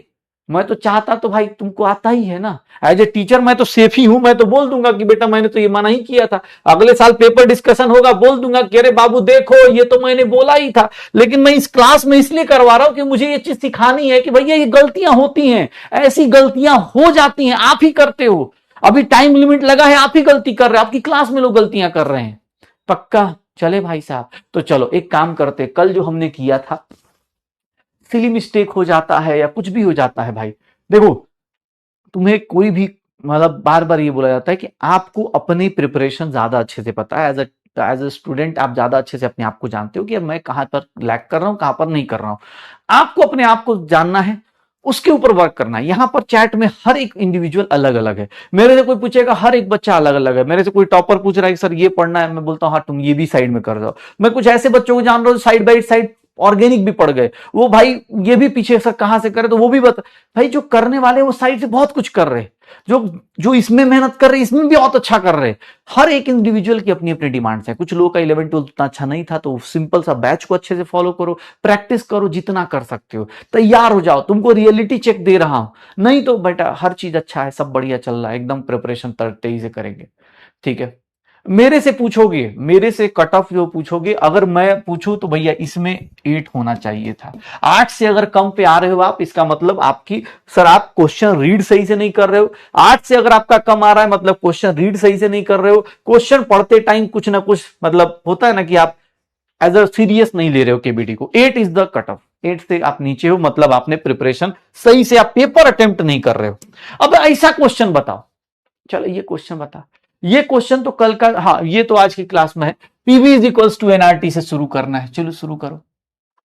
PV is equals to NRT से, बेटा याद कर, PV is equals to NRT से ये निकाल सकता है। ओजोन गैस है, क्या बोल रहा है, टेम्परेचर दिया हुआ है, प्रेशर दिया है, मोल्स ऑफ ऑक्सीजन निकालना है। भैया कैसे निकालोगे, ओजोन के मोल्स कैसे निकलेंगे सर, ओजोन के मोल्स ऐसे निकलेंगे क्या। अब ये क्वेश्चन देख लो बाबू, ऐसा क्वेश्चन मिल गया तो भैया क्या करना है, ये देख लो। वॉल्यूम कितना है 3 लीटर, आर की वैल्यू कितनी होती है 0.821, टेम्परेचर कितना होगा 27 प्लस 273 सर 300 केल्विन होगा। ऐसा ऐसा क्वेश्चन बेटा खटाखट हो जाता है, खटाखट हो जाता है, 1 मोल ओजोन का आ जाएगा। यहां पर भी ट्रिक था कि भैया इसका आंसर ये नहीं होगा। क्यों, क्योंकि भैया ओजोन के मोल्स नहीं पूछ रहा, ऑक्सीजन के मोल्स पूछ रहा है, तो 3 मोल्स ऑफ ऑक्सीजन एटम लिया जाएगा। देख लो, है क्वेश्चन इजी सा, नंबर ऑफ मोल्स निकालना है, प्रेशर दिया है, वॉल्यूम दिया है, डन। हाँ, तैयारी को अच्छा करना आपका मकसद होना चाहिए। इसको डिमोटिवेशन में लोगे तो फिर मैं नहीं कराऊंगा भाई, मेरा क्या है। लेकिन अगर आप इसको मोटिवेशन में लो कि यार मास्टर देखो हमें फंसा के बोल के फंसा दे रहा है, ठीक है, तो मैं ऐसी चीजों को सही करूंगा, प्रिपरेशन अपनी अच्छी करूंगा, क्वेश्चन पढ़ के अच्छे से अटेम्प्ट करूंगा। अब जैसे ये क्वेश्चन है, आप इस क्वेश्चन को देखो, आप इजी क्वेश्चंस में करा रहा हूं आपको, बहुत इजी से क्वेश्चंस करा रहा हूं। कल आपको थोड़े अच्छे क्वेश्चंस और दे सकता हूं मैं, अगर आपकी परमिशन रही तो, ठीक है, मतलब फीडबैक रहा तो। हाँ पता चला भाई, आज गालियां लिख के भरी पड़ी है मास्टर जो है। हाँ, जैसे इसकी जुल्फे नहीं दिख रहे वैसे मुझे कोई इसके साथ फ्यूचर नहीं दिख रहा, ठीक है, तो दिक्कत हो जाएगी। पेपर डेंसिटी ए का दिया है double sir then twice of B, way molecular speed molecular weight of B is M, बता सकते हो इसके केस में बोला जाए तो। अब बेटा क्वेश्चन एग्जाम हॉल में, सर एग्जाम हॉल में कुछ लोगों की इंग्लिश खराब होती है, तो क्या करते हैं, उनको यही नहीं पता चलता है, तो बेटा तोड़ दिया करो। जैसे मेरी भी इंग्लिश खराब थी तो मैं क्या करता था, ये देखो ऐसे पढ़ते, वेपर डेंसिटी ऑफ गैस ए, ए का वेपर डेंसिटी, जैसे मुझे कभी कोई यही नहीं समझ में आता था किसका डबल लेना है, तो भैया मैं इसको ऐसे तोड़ के पढ़ लेता था कि भाई अगर आपका ट्वाइस इधर लिखा है मतलब ये इसके साथ है, इसके साथ नहीं है, तो मैं ऐसे देखता था। भैया आपकी अपनी मजबूरियां हैं, आपकी अपनी जो भी आपका बैकग्राउंड है, आपको ज्यादा अच्छे से पता कि आपका कौन सा चीज सही है कौन सी गड़बड़ है। मैं अपने बारे में बता रहा हूं कि भैया मैं ये एक्सेप्ट करता हूं 2ma is equals to 2mb, sir ma की वैल्यू क्या होगी 2m होगी, ठीक है। तो जिनको भी लग रहा है भैया ऐसे भी अटेम्प्ट कर सकते हैं, क्वेश्चन को आप तोड़ लो।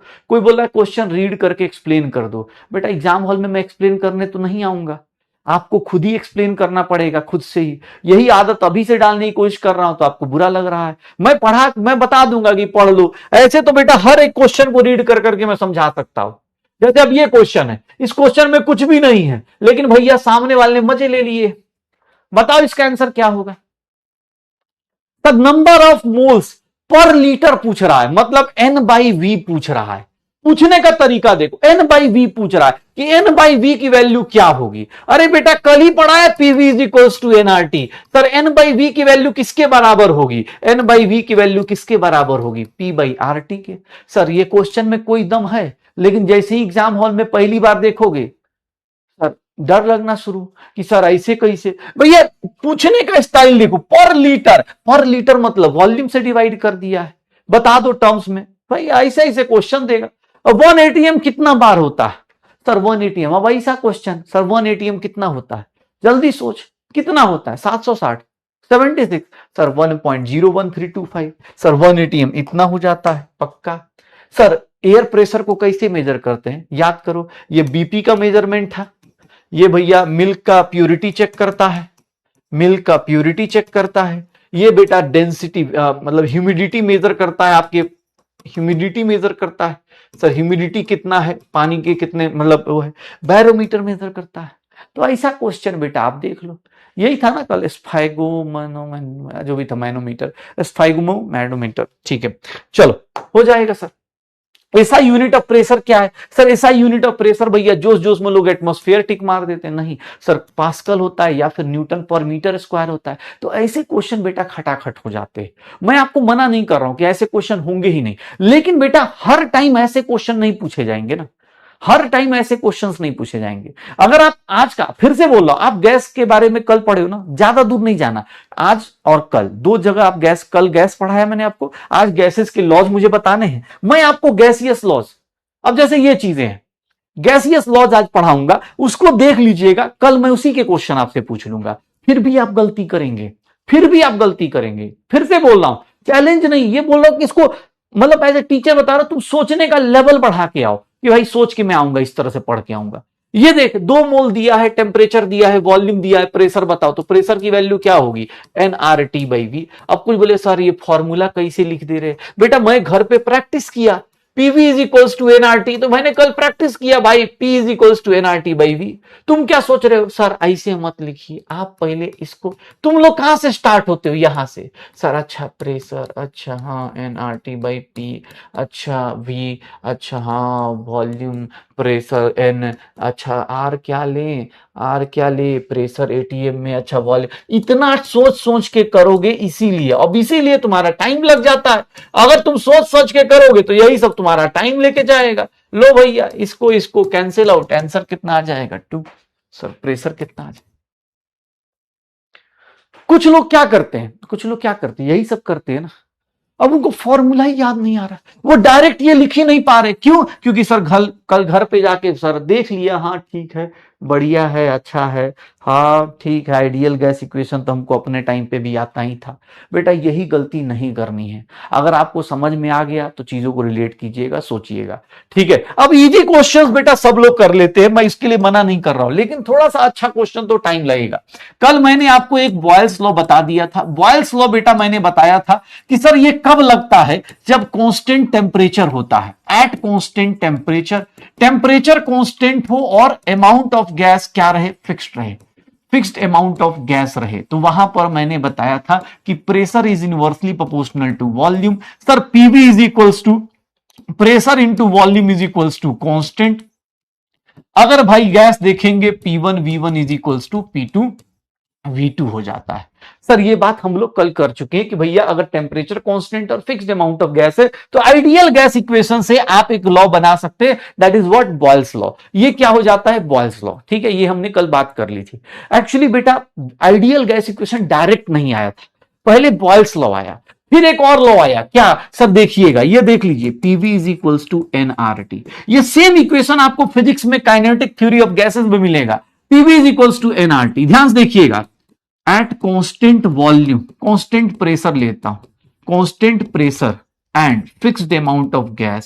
सर आप देख लो अमाउंट ऑफ गैस, ये देखना सर, प्रेशर कांस्टेंट है, एन कांस्टेंट है, आर कांस्टेंट है, ये सारे कांस्टेंट है, तो क्या हम यहां बोल सकते हैं कि volume is directly proportional to temperature? बस टेम्परेचर याद रखना बेटा, हमेशा क्या रहना चाहिए, केल्विन में। Sir V is equals to K into T. Sir यहां पर देख लो, sir V1 by V2 is equals to T1/T2, या फिर यहां पर V/T is equals to constant लिख सकता हूं। तो बेटा ये कौन सा लॉ है, ये कौन सा लॉ है, इसको नाम हम रख देते हैं, ये कौन सा लॉ है, इसका नाम रख दिया जाता है चार्ल्स लॉ। ये कौन सा लॉ है, चार्ल्स लॉ। सर देख लो, अगर प्रेशर कांस्टेंट है, हाँ यहां से लिख सकते हो बेटा, यहां से लिखना है बेटा, ये ऊपर वाला कल तक लिखवा चुका हूं मैं, ये वाली बात हम कल कर चुके, ये देख लीजिएगा, यहां से अब लिखना चालू कर लीजिए अपने नोट्स में प्लीज बेटा। स्टेट्स ऑफ मैटर पहले एक टॉपिक था बट अब हट गया है, बट गैसियस लॉज आ सकते हैं कभी भी, अच्छे दिन आने वाले हैं, वैसे ही ये क्वेश्चंस भी आ सकते हैं। चार्ल्स लॉ किसको बोलते हैं सर, जब आपका क्या हो जाए, वॉल्यूम ऑफ गैस, हाँ बेटा इसको लिखना है, यहां से लिखना है ये वाला term, pressure constant, N constant, R constant, तो volume directly proportional to T, sir V is equals to temperature, अगर केल्विन में होगा तो भैया ग्राफ बनाएंगे, स्ट्रेट लाइन ग्राफ होगा, लेकिन स्ट्रेट लाइन ग्राफ में कभी भी ओरिजिन से पास नहीं होगा। क्यों? क्योंकि सर जीरो केल्विन जो होता है, सर जीरो केल्विन टेम्परेचर जो होता है इम्पॉसिबल। डिग्री सेल्सियस में आप हो सकते हैं 0 डिग्री सेल्सियस, बट केल्विन में 0 केल्विन कभी भी इम्पॉसिबल होता है। क्यों? क्योंकि बेटा अगर 0 केल्विन पे पहुंच गए तो वॉल्यूम क्या हो जाएगा, जीरो, मतलब गैस गायब हो जाएगी, ऐसा कभी पॉसिबल ही नहीं होगा। सर चार्ल्स लॉ, यही बात देख लो अपने पास, चार्ल्स लॉ ने बोला कि V is directly proportional to T। जब भी V और T का ग्राफ बनाओगे बेटा, T कभी भी 0 केल्विन से स्टार्ट नहीं होगा, होगा स्ट्रेट लाइन ही, बट वो ओरिजिन से पास नहीं कर सकता। क्यों? क्योंकि सर कभी भी 0 केल्विन टेम्परेचर आप पहुंच ही नहीं सकते। डन हो जाएगा सर। सर ये केल्विन देख लीजिएगा, volume is directly proportional temperature, V is equals to KT, इसका न्यूमेरिकल आएगा तो V1/T1, यहां पर ऐसे भी लिख सकते हैं V1/T1 is equals to V2/T2, ऐसे भी लिखा जा सकता है। डन सर, ये बॉयल्स लॉ है, ये चार्ल्स लॉ है, Charles law V is directly proportional to T, हो जाएगा श्योर। डन चल, अब मैं तुमसे बोल रहा हूं कि भैया अब फिर से अगला चीज तुम खुद से सोचो, यहां पर प्रेशर कांस्टेंट था, यहां टेम्परेचर कांस्टेंट था, एक और वेरिएबल कांस्टेंट कर लेते हैं, PV is equals to NRT. Ideal gas equation से फिर से बता रहा हूं, एट कांस्टेंट वॉल्यूम, अगर तुम्हें बोल दिया मैंने वॉल्यूम कांस्टेंट है और फिक्स्ड अमाउंट ऑफ गैस है, मतलब भैया गैस का मोल क्या है, फिक्स्ड है, तो बाबू याद रखना constant volume fixed amount of gas, sir ये फिक्स कांस्टेंट, ये कांस्टेंट, ये कांस्टेंट, ये सारे कांस्टेंट है, तो pressure is directly proportional to temperature, P is equals to K into T, या P/T is equals to constant लिख सकते हैं।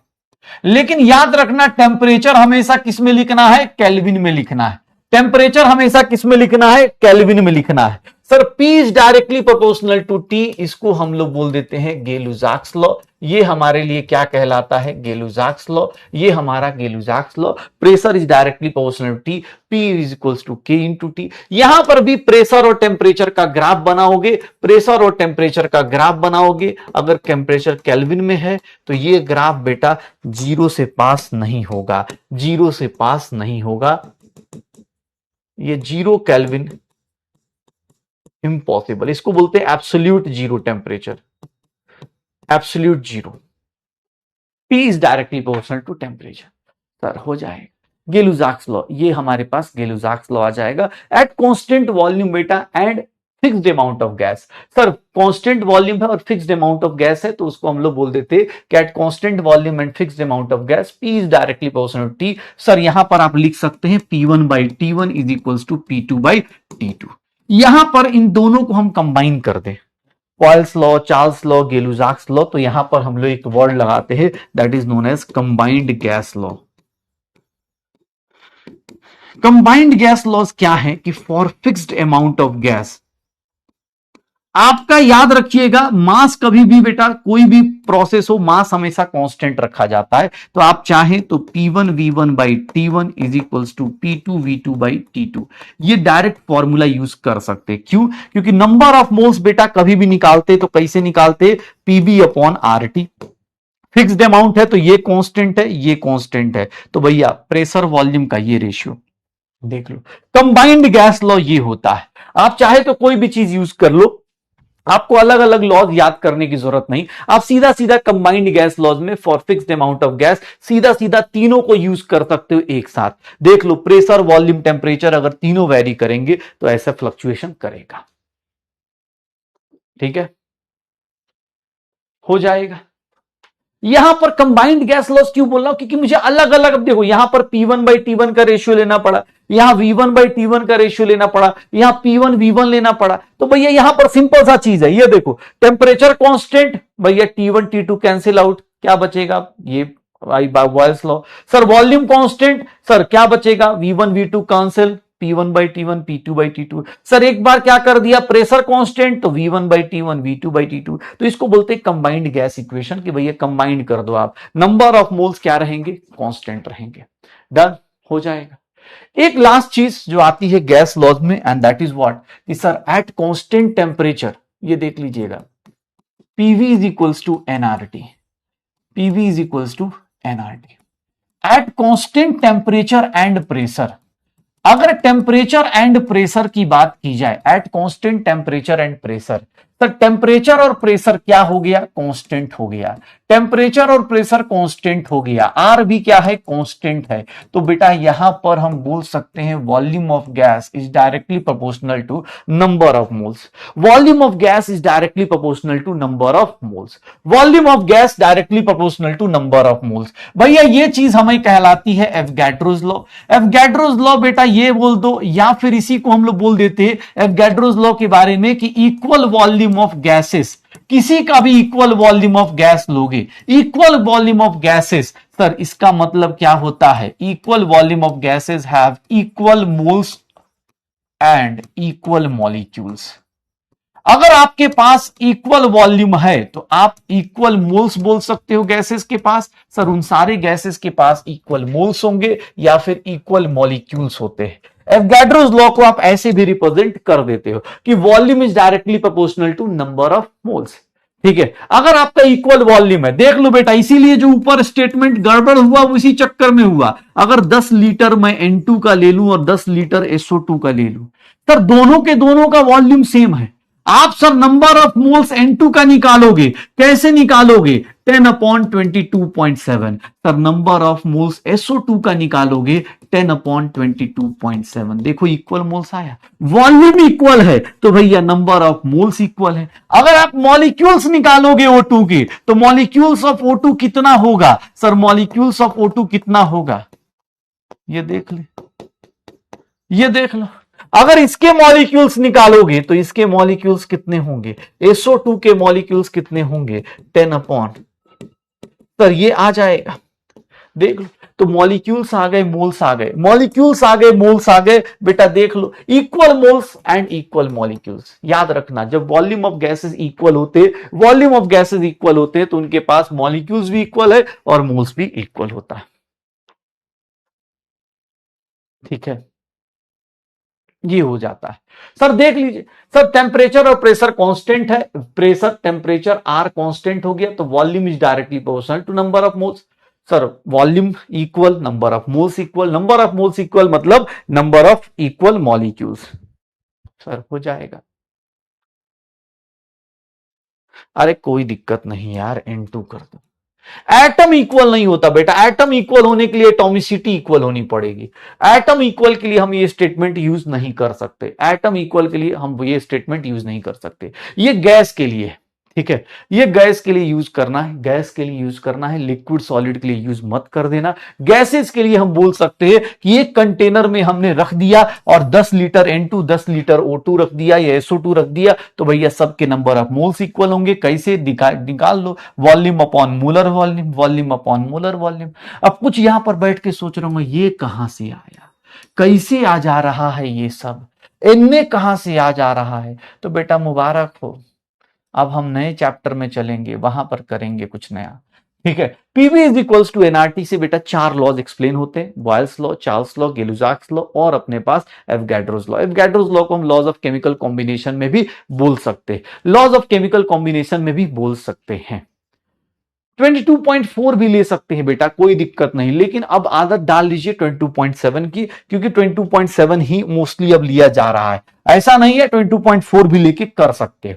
क्वेश्चन पूछने वाला भाई क्वेश्चन कैसा पूछेगा तो मैं तुमको बता दूं, क्वेश्चन पूछने वाला कैसा क्वेश्चन पूछेगा, ये देखो।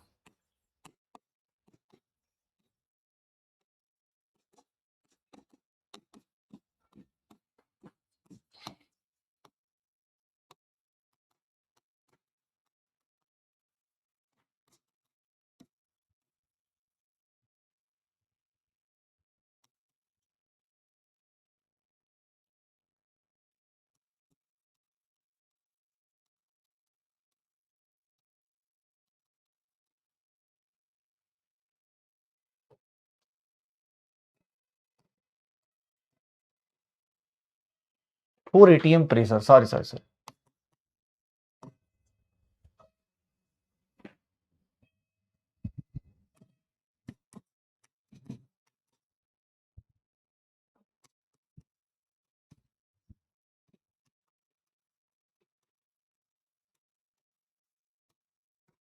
सर बता सकते हो, एक गैस है जिसका टेम्परेचर दिया हुआ है, ध्यान सुनना अपने पास, गैस है जिसका टेम्परेचर दिया हुआ है, a gas at 273 kelvin temperature and 2 litre volume at 4 ATM pressure. भैया टेम्परेचर दिया है, वॉल्यूम दिया है, प्रेशर दिया है, तर उसका हमने क्या किया है, वॉल्यूम डबल कर दिया, वॉल्यूम 4 लीटर कर दिया। टेम्परेचर बेटा सेम रखा है, टेम्परेचर सेम रखा है, तो क्या बेटा यहां पर हम यूज कर सकते हैं, यहां पर हम ऐसा यूज कर सकते हैं, P1 V1 upon T1, P2 V2 by T2। Sir यहां देख लीजिए, ऐसे तो टेम्परेचर सेम है तो जरूरत नहीं। सर प्रेशर कितना है, 2 लीटर इंटू 4 ATM। सर ये देख लो यहां पर भैया 4 लीटर इंटू वॉल्यूम, प्रेशर निकालना है P2। सर अब ऐसे ऐसा कैलकुलेशन पूछेगा, अगर आप इसको करने में भी टाइम लगाएंगे तो देख लीजिएगा, इस तरह के क्वेश्चंस पूछे जाएंगे।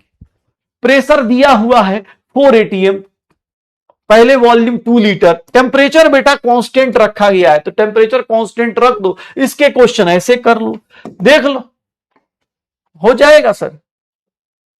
अगर क्वेश्चन ऐसा दे दिया जा रहा है,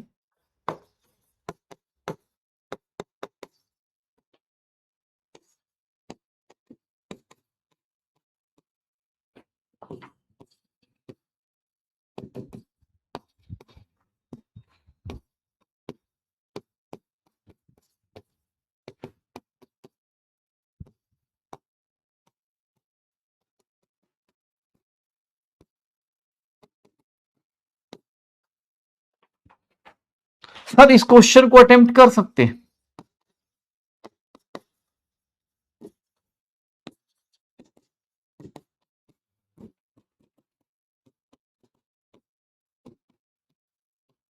बेटा छोटे छोटे क्वेश्चंस है, अटेम्प्ट करोगे क्या, छोटे छोटे क्वेश्चंस है, अटेम्प्ट करोगे क्या, क्या निकलेगा, क्वेश्चन पढ़ के देखो।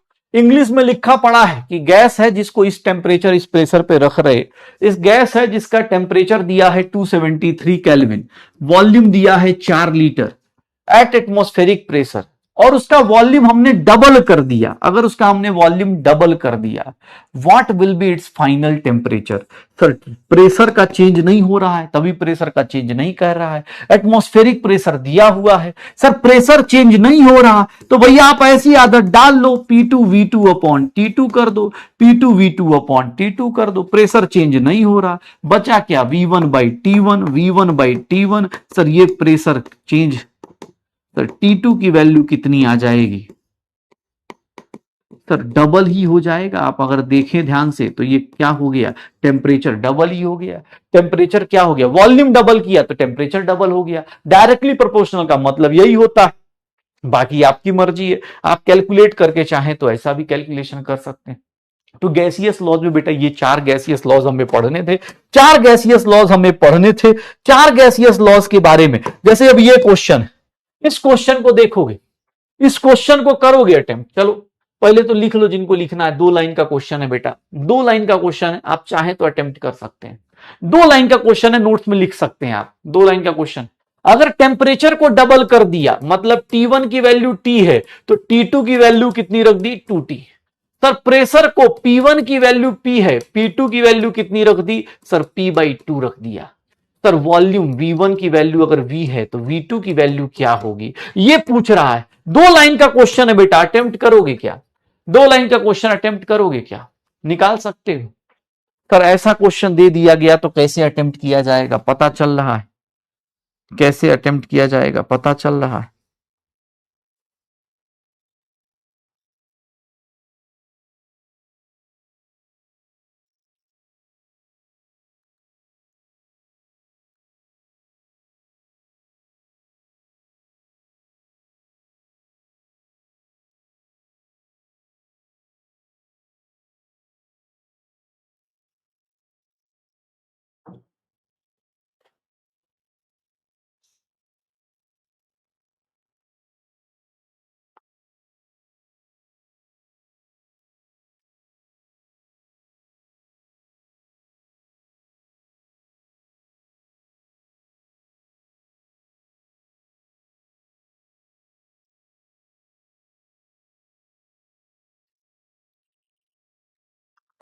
क्या होगा?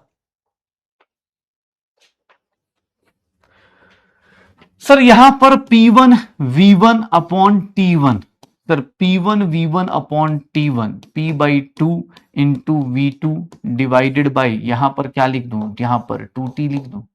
सर यहां देख लीजिए, प्रेशर से प्रेशर कैंसिल, T से T कैंसिल। सर यहां पर देखेंगे V is equals to V2 by क्या आ गया 4, V2 विल बी क्या 4 टाइम्स V हो जाएगा। फाइनल प्रेशर कितना हो जाएगा सर, फाइनल वॉल्यूम कितना हो जाएगा, 4 टाइम्स वॉल्यूम हो जाएगा, 4 टाइम्स इनिशियल वॉल्यूम। तो आंसर कितना आ जाएगा, सी, इंक्रीजेस 4 टाइम्स। बेटा ये कितना इंक्रीज कर जाएगा, 4 टाइम्स। अगर टेम्परेचर भैया आपने आधा टेम्परेचर डबल कर दिया, प्रेशर को हाफ कर दिया, तो वॉल्यूम कितना हो जाता है, 4 टाइम्स हो जाएगा। श्योर है? तो चलिए भाई साहब, अब गैसियस लॉस कर लिया है, बहुत सारे न्यूमेरिकल्स, हाँ बहुत सारी चीजें आपके साथ हो रही हैं, तो थोड़ा सा इजी बातें भी कर लेते हैं। एनसीईआरटी की बात थोड़ी सी और कर लेते हैं। एनसीईआरटी बेटा एक लॉज ऑफ केमिकल कॉम्बिनेशन दिया गया है। ये लॉज बेटा आज के टाइम पर भैया हमारी लाइफ में देखोगे तो भैया 4-5 लॉज हैं।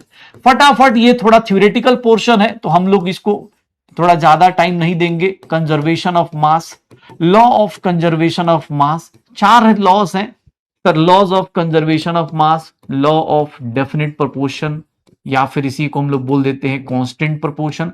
अगर आप चाहें तो घर पे भी आराम से बैठ के लिख सकते हैं इसको, क्योंकि थोड़ा सा एनसीईआरटी मतलब proportion. Sir third one, law of multiple proportion.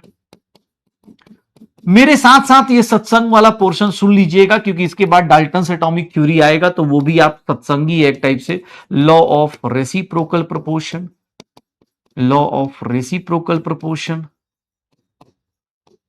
फिर अपने पास गेलुजाक्स लॉ। टोटल हमारे पास Gay Lussac's law of gaseous volume, Gay Lussac's law of gaseous volume, and sixth one sir यहां पर एवोगाड्रोस लॉ। टोटल हमें सर कितने लॉ करने हैं, टोटल हमें करने हैं 6 लॉ। सर सारा का सारा थ्योरी है, बस ध्यान सुनिएगा। ये वाला आउट ऑफ एनसीईआरटी है, ये हमारे एनसीईआरटी में नहीं मिलेगा, बाकी ये सारा का सारा एनसीईआरटी में मिल जाएगा। एवोगाड्रोस लॉ, गेलुजाक्स लॉ में तो नाम ही लिखा हुआ मिल रहा है। ये किसने दिया था, इनको हम लोग बोलते हैं लेवाइजर। सर ये साइंटिस्ट का नाम, ये को फादर ऑफ केमिस्ट्री बोलते हैं, क्योंकि ये पहले इंसान थे जिन्होंने ये बताया कि केमिकल साथ में लिखना है, साथ में लिख सकते हो जिनकी राइटिंग स्पीड सही है। जिनकी नहीं है तो भैया आप आराम से इसके बाद थ्योरी ही करना अभी, क्योंकि ये लॉ ऑफ कंजर्वेशन ऑफ मास ये सब करने के बाद हम डाल्टन्स एटॉमिक थ्योरी करेंगे, तो थ्योरी है अभी के लिए। तो प्लीज बेटा अगर हो सके तो थ्योरी आप आराम से घर पे बैठ के आराम से लिख लेना, इसी बहाने रिवाइज हो जाएगा, इसी बहाने चीजें थोड़ी याद रहेंगी। नहीं तो साथ में लिख सकते हो, साथ में लिखो। लॉ ऑफ डेफिनेट प्रोपोर्शन की बात कर रहा हूं। लॉ ऑफ डेफिनेट प्रोपोर्शन भैया किसने दिया था, तो प्राउस्ट ने दिया था। सर ये मल्टीपल प्रोपोर्शन की बात की जाए तो ये डाल्टन ने दिया था, ठीक है। ये भैया रिचटर ने दिया था, लेकिन हमारे सिलेबस में अब नहीं है, तो लेकिन हाँ पढ़ जरूर लेंगे, क्योंकि इसके क्वेश्चंस आपको आइडेंटिफाई करने आने चाहिए। इसके क्वेश्चंस आइडेंटिफाई करने आने चाहिए। मैं देखो भाई, लॉ ऑफ ये सारे के सारे जो लॉज हैं बहुत बेसिक से लॉज हैं। अगर आप ध्यान से सुनोगे तो बहुत अभी कभी याद हो जाएगा, अभी कभी आपको क्वेश्चंस दिख जाएंगे कि यार मैं ऐसे क्वेश्चंस आराम से कर सकता हूं। लेकिन भाई थोड़ा सा फोकस इधर बना के रखना। थ्योरेटिकल चीजें हैं, कोई कैलकुलेशन ऐसी नहीं आएगी जो आपको बहुत ज्यादा दिमाग खराब करे, लेकिन भैया इसको अभी के अभी साथ साथ में फोकस बना के करोगे तो फटाफट हो जाने वाला है। लॉ ऑफ कंजर्वेशन ऑफ मास, चाहे लॉ ऑफ डेफिनेट प्रोपोर्शन, चाहे लॉ ऑफ मल्टीपल प्रोपोर्शन, चाहे लॉ ऑफ रेसिप्रोकल प्रोपोर्शन, इन सबको देखोगे तो बेटा हम शुरू करते हैं सबसे पहले लॉ से। सबसे पहले लॉ से ध्यान सुनना, अपने पास न्यूमेरिकल पोर्शन अभी नहीं आएगा, बहुत बेसिक सा न्यूमेरिकल आएगा, परसेंटेज निकालना तो बहुत सा बेसिक सा होता है।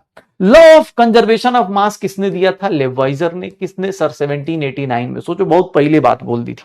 क्या बोला था इस बंदे ने कि भैया आप मास को क्रिएट या डिस्ट्रॉय नहीं कर सकते, आप किसी भी केमिकल चेंज में जाते हैं तो total mass remains conserved. Sir इसी केमिकल चेंज में आपको शायद आपको पता चला हो, टोटल मास को बैलेंस करने के लिए ही बैलेंसिंग ऑफ केमिकल रिएक्शन तभी की जाती थी। बैलेंसिंग ऑफ केमिकल रिएक्शन किसके लिए की जाती है sir, done to follow law of conservation of mass. क्योंकि भैया अगर आप बैलेंसिंग नहीं करोगे तो आपके पास भैया मास क्या हो जाएगा, उड़ जाएगा, और ऐसा हो ही नहीं सकता। जैसे मान लो आपने बैलेंसिंग नहीं करी, आपने ये रिएक्शन लिख दिया, तो सर आपका ये रिएक्शन कभी देख लो, ये कितना है 2 ग्राम, ये कितना है 32 ग्राम, ये कितना है 18 ग्राम। सर ये रिएक्शन एकदम ही बर्बाद रिएक्शन हो गया। लॉ ऑफ कंजर्वेशन ऑफ, साथ में लिखना चाहो साथ में लिख सकते हैं, जिनकी राइटिंग सही मतलब फास्ट लिखते हैं वो लिख सकते हैं, जिनको लगता है घर पे आराम से लिखेंगे, सत्संग है सुन लेता हूं, तो सुन सकते हैं, कोई दिक्कत नहीं। घर पे भी आप चीजों को रिलेट कर सकते हो, क्वेश्चंस लिख सकते हो, कोई दिक्कत नहीं। मैं बस बता रहा हूं कंजर्वेशन ऑफ मास क्या होता है। सर अब इतने आप 11th-12th में एक चीज बेसिक चीज पता होती है, जहां कंजर्वेशन बोला मतलब इनिशियल और फाइनल क्या करना होता है, बराबर करना होता है। अगर किसी केमिकल रिएक्शन में बात करें, अगर बैलेंस्ड केमिकल रिएक्शन है तो बैलेंस्ड केमिकल रिएक्शन को देखोगे तो बैलेंस्ड केमिकल रिएक्शन बेटा क्या बताता है सर आपका, सर किसी भी केमिकल रिएक्शन में total mass of reactant, total mass of reactant must be equals to total mass of reactant must be equals to total mass of product। भैया question में देख लो, total mass of reactant must be equals to total mass of product. भैया reactants का mass आप जोड़ोगे products के मास के बराबर होगा। सर होना ही पड़ेगा, नहीं होगा तो दिक्कत हो जाएगी। केमिकल रिएक्शन में बेटा यही सिस्टम फॉलो होता है, मास कंजर्व होता है। जैसे हम लोग देखेंगे तो यहां पर 2H2 प्लस O2 क्या लिख देते हैं 2H2O। सर इसकी बैलेंसिंग करते हैं, ये मास 4 ग्राम, ये मास 32 ग्राम और ये मास कितना हो गया 36 ग्राम।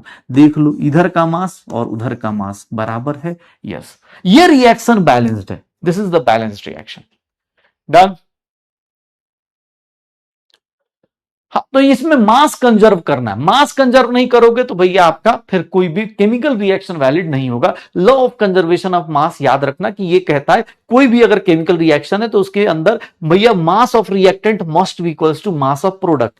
केमिकल रिएक्शन में ये फॉलो करना ही पड़ेगा, आपको ये फॉलो करना ही पड़ेगा। Done.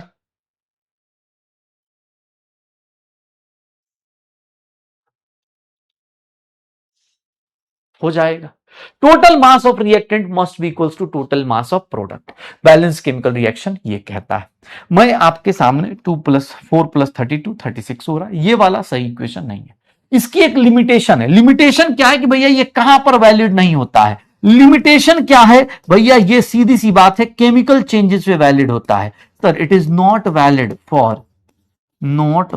For nuclear reactions. Nuclear reactions में ये वैलिड नहीं होता है, सीधी सी बात है। केमिकल चेंज बोल रहा है तो न्यूक्लियर रिएक्शंस में ये वैलिड नहीं होता है। तो न्यूक्लियर रिएक्शन में मास का चेंज होता है, आपको ही पता है डेल्टा mc²। ये क्या होता है, मास डिफेक्ट काउंट करते हो आप लोग मॉडर्न फिजिक्स में, तो भैया वहां पर मास एनर्जी के साथ चेंज हो जाता है, मास एनर्जी में ट्रांसफॉर्म हो जाता है। तो इसीलिए इसको हम लोग बोलते हैं कि ये लिमिटेशन है, it is not valid for nuclear reaction. इसको हम लोग न्यूक्लियर रिएक्शंस के लिए वैलिड नहीं मानेंगे, ठीक है। नो हाँ, इसको हम लोग वैलिड नहीं मानते, डेल्टा mc² हो जाता है। श्योर है, पक्का। चलो तो भैया आप इसके, अब इसमें कोई बोले सर इसके क्वेश्चन कैसे आते, क्वेश्चन बेटा देखोगे तो क्वेश्चन कैसे आते, इसके क्वेश्चन बेटा सीधा सीधा है। अगर तुमको कहीं लिखा हुआ है मुझे रिएक्शन ही नहीं पता, मैं बोल रहा हूं कि भैया इन अ केमिकल रिएक्शन ऐसे लिख दिया, मुझे नहीं पता भैया कौन कौन रिएक्शन कर रहा है। Sir 2 gram of A reacts with 15 gram of B produces, देख लेना, produces 6 gram of C and dash gram of D. अब मुझे नहीं पता ए बी सी डी क्या है, लेकिन मुझे भाई साहब इनडायरेक्ट वे में एक बात बताई गई है कि सर डैश की वैल्यू क्या होगी। अगर मैं तुमसे पूछूं कि भैया क्या होगा, सर यहां पर कितना वैल्यू होगा, 15 ग्राम होगा, सर डैश में कितना 13 ग्राम होगा, सर 11 ग्राम होगा, सर ये क्या होगा 10 ग्राम होगा, कितना होगा, सर कैसे निकलेगा, कितना निकल पाएगा। अगर आप देखेंगे तो भैया आप देखो क्या निकलेगा इसके अंदर। अब रिएक्शन दिया हुआ है, मुझे नहीं पता ए बी सी डी क्या है, सर बस इतना लिख सकता हूं कि a + b gives c + d। इसका मास 2 ग्राम, इसका मास 15 ग्राम, मतलब टोटल इधर कितना है सर 17 ग्राम। इसका मास कितना है 6 ग्राम, तो इसका मास निकालना है सर ये कितना होगा, ऑब्वियस है 11 ग्राम। इतना तो भाई कॉमन सेंस लगाओगे 11 आएगा, सर कितना आ जाएगा 11 आएगा। रिएक्शन का आता पता नहीं भाई, मुझे बैलेंस भी नहीं करना, याद रखिएगा, आपको जब कल क्वेश्चन मिले कौन सा लॉ कहां पर फॉलो हो रहा है या नहीं फॉलो हो रहा है, इसका मतलब समझ जाना अगर कोई रिएक्शन है जिसमें मास की कंजर्वेशन की बात चल रही है तो समझ जाना भैया कंजर्वेशन ऑफ मास फॉलो हो रहा है। रिएक्शन के अंदर बेटा लॉ ऑफ कंजर्वेशन ऑफ मास होता है। तो बेटा कोई भी आगे जाके जब ज्यादा लॉज पढ़ लेते हैं तो कुछ लोग होते हैं बोलते हैं कंफ्यूजिया आ गए हैं सर। बेटा कंफ्यूजन पालना ही नहीं है अभी से ही, जब रिएक्शन की बात आएगी तो बेटा ये लगेगा, बात खत्म, दिमाग में फिट कर लो कि जब रिएक्शन में आएगा तो ये लगेगा, लॉ ऑफ कंजर्वेशन ऑफ मास लगेगा, इसके अलावा हमको जरूरत नहीं पड़ेगी। रिएक्शन में मास कंजर्व करना, law of conservation of mass. Sir law of conservation के मास के बाद सेकंड लॉ की बात करें तो सेकंड लॉ क्या होता है, लॉ ऑफ कांस्टेंट या फिर डेफिनिट प्रोपोर्शन। किसने दिया, प्राउस्ट ने दिया।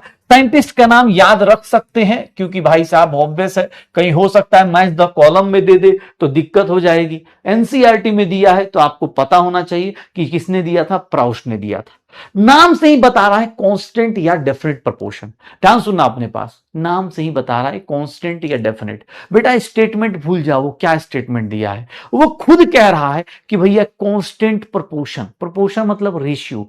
अगर भैया कोई भी केमिकल कंपाउंड है, याद रखना कोई भी केमिकल कंपाउंड है, मान लो मैं CO2 की बात कर रहा हूं, CO2 गैस है तो CO2 गैस में देखोगे तो जहां तक मैं देख रहा हूं 12 ग्राम कार्बन है और 32 ग्राम भैया क्या है, ऑक्सीजन है। सर 12 ग्राम कार्बन है, 32 ग्राम ऑक्सीजन है। अगर आप मास का रेशियो लोगे तो 12:32। सर अगर देखें तो 6:16, सर यही लिखेंगे, या फिर 3:8। सर मास का रेशियो ना आप CO2 किसी भी तरह से लेके आओ, किसी भी तरह से, मतलब सर आप किसी भी मतलब सैंपल में अलग अलग सैंपल लेके आओ। CO2 आप कहां से लेके आओ, सर रेस्पिरेशन से जो बाहर निकलता है वो CO2 लेके आओ। सर CO2 ना आप किसी सैंपल 2 में कता है कहां से लेके आओ, सैंपल 2 में आप कहां से लेके आओ, सर किसी की कंबशन से लेके आओ। सर CO2 ना आप कहां से लेके आओ, सैंपल अलग अलग जगह से लेके आओ। किसी भी जगह से CO2 अगर लेके आओगे तो भैया CO2 के अंदर आप किसके अंदर लेके आओ, आप एयर से लेके आ जाओ, सैंपल एयर से, कहीं से भी CO2 लेके आओगे तो बेटा उसके अंदर ये रेशियो फिक्स रहेगा। अगर CO2 की बात करेंगे तो वहां पर यही रेशियो रहेगा, अलग रेशियो नहीं होगा, 3:8 सेम रेशियो। मतलब ऐसा नहीं हो सकता कि भाई कोई बोल दे, कोई ऐसा बोल दे कि सर नहीं सर 44 ग्राम CO2 में ना 44 ग्राम CO2 में 12 ग्राम कार्बन है और 32 ग्राम ऑक्सीजन है। लेकिन जानते हैं सर एक बात बताएं, आपको 440 ग्राम CO2 लेते हैं ना तो उसमें सर उसमें 12 ग्राम ही कार्बन रहता है और सर बाकी बचा कितना, 428 ग्राम क्या रहेगा, ऑक्सीजन। तुम समझ जाना कि सामने वाला तुमको क्या बना रहा है, वो कौन सा लॉ फॉलो नहीं कर रहा है। बेटा ये कौन सा लॉ फॉलो नहीं कर रहा है, ऐसा अगर कहीं स्टेटमेंट लिखा है सर ये किसको फॉलो नहीं कर रहा है, does not obey law of constant proportion. अगर तुमको बोल दिया कि भैया डेफिनिट प्रोपोर्शन है तो बेटा कंपाउंड किसी भी जगह से लेके आओ, किसी भी अलग अलग सैंपल से लेके आओ, सर वो क्या होगा, हमेशा सेम चीज फॉलो करेगा, वो सेम इक्वेशन। 440 ग्राम लोगे तो 440 ग्राम में बेटा आपको 120 ग्राम कार्बन मिलेगा और 320 ग्राम क्या मिलेगा, ऑक्सीजन। रेशियो बेटा हमेशा सेम रहेगा, सर रेशियो हमेशा सेम रहेगा, 6:16, 3:8, रेशियो हमेशा सेम रहेगा। लॉ ऑफ कांस्टेंट या फिर डेफिनेट प्रोपोर्शन। तो याद रखिएगा क्वेश्चन पूछने वाला, अब इसका स्टेटमेंट पढ़ लो, स्टेटमेंट वही दिया है जो आपको मैं बोल रहा हूं, बस इंग्लिश में लिखा है तो थोड़ा सा डर लग सकता है। सर आपको एक कंपाउंड है, कोई बोले सर नहीं सर इसका CO2 अलग होता है, इसका बेटा CO2 में हो सकता है, CO2 में इंप्योरिटीज हो, CO2 के साथ कोई और प्रेजेंट हो, बट अगर तुम CO2 निकालोगे एयर में से, चाहे कंबसन में से, चाहे रेस्पिरेशन में से, तो भैया अगर इन सबसे CO2 निकालोगे, अगर CO2 निकाल रहे हो तो बेटा उसके अंदर यही परसेंटेज आएगी, इसके अंदर यही परसेंटेज आएगी। ध्यान सुनना अपने पास, जैसे पानी है, अब पानी अलग अलग सैंपल से लेके आओ, भैया पानी में फिक्स है कि 2 ग्राम क्या रहेगा हाइड्रोजन और 16 ग्राम क्या रहेगा ऑक्सीजन, ये फिक्स है। सर 2:16, 1:8 ये रेशियो फिक्स रहेगा, पानी है तो फिक्स रहेगा। सर आप किसी भी सैंपल से लेके आओ, आप अपने घर में RO का पानी लेके आओ, आप नाली का पानी लेके आओ, सर आप कहीं समंदर का पानी लेके आओ, अगर पानी लेके आओगे, हाँ इसके पानी के साथ ना बेटा हो सकता है कि भैया जैसे अब समंदर का पानी लेके आओगे तो उसके साथ क्या मिलेगा, सॉल्ट मिलेगा। नाली का पानी लेके आओगे तो उसके अंदर अलग अलग बैक्टीरियाज मिलेंगे। बट अगर आप उसमें से पानी फिल्टर आउट कर दो, पानी फिल्टर आउट कर दो, तो बेटा आप किसी का भी वाटर देखोगे, कहीं का भी पानी देखोगे, सर उसके अंदर रेशियो 1:8 ही रहेगा। हाँ पानी अलग अलग हो सकता है, ऑब्वियस कोई बोले सर सब पानी बराबर नहीं, उसके अंदर किसी के अंदर मिनरल्स ज्यादा हो सकते हैं। एक बात बताओ, एक गिलास पानी लिया, एक में चीनी डाल दिया, एक में सॉल्ट डाल दिया, सर एक में चीनी डाल दिया, शुगर डाल दिया, एक में सॉल्ट डाल दिया, क्या पानी चेंज हुआ? क्या पानी तो वही रहेगा, उसके अंदर वो रेशियो यही रहेगा, सेम रेशियो रहेगा। हाँ ये बोल सकते हैं कि भैया इसके अंदर एक में सॉल्ट है, एक में शुगर है, बस। सर आप उसको ये नहीं बोलेंगे नाली का पानी है चाहे आरओ का पानी है चाहे सी वाटर है, कहीं पर भी रेशियो सेम रहेगा, परसेंटेज सेम रहती है। रेशियो सेम बोलो चाहे परसेंटेज सेम बोलो। इस लॉ का एक ही लिमिटेशन है। लिमिटेशन क्या है इस लॉ का? तो लिमिटेशन ये है कि सर, लिमिटेशन ये होता है कि it is not valid for isotopes. Sir ये वैलिड नहीं होगा आइसोटोप्स के लिए, मतलब आइसोटोप्स के लिए वैलिड नहीं होगा। कैसे भैया आइसोटोप्स के लिए वैलिड कैसे नहीं होगा? जैसे CO2 था, तो बेटा यहां पर तुमने क्या लिया, 12 gram carbon plus 32 gram oxygen, ratio क्या था, 12:32, 6:16 या फिर 3:8।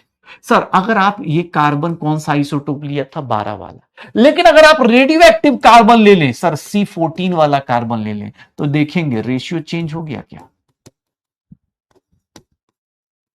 सर यहां पर रेशियो चेंज हो गया। सर यहां पर देखेंगे, सर ये रेशियो आ गया। सर आप देख लीजिए आइसोटोप्स वालों के लिए वैलिड नहीं होता।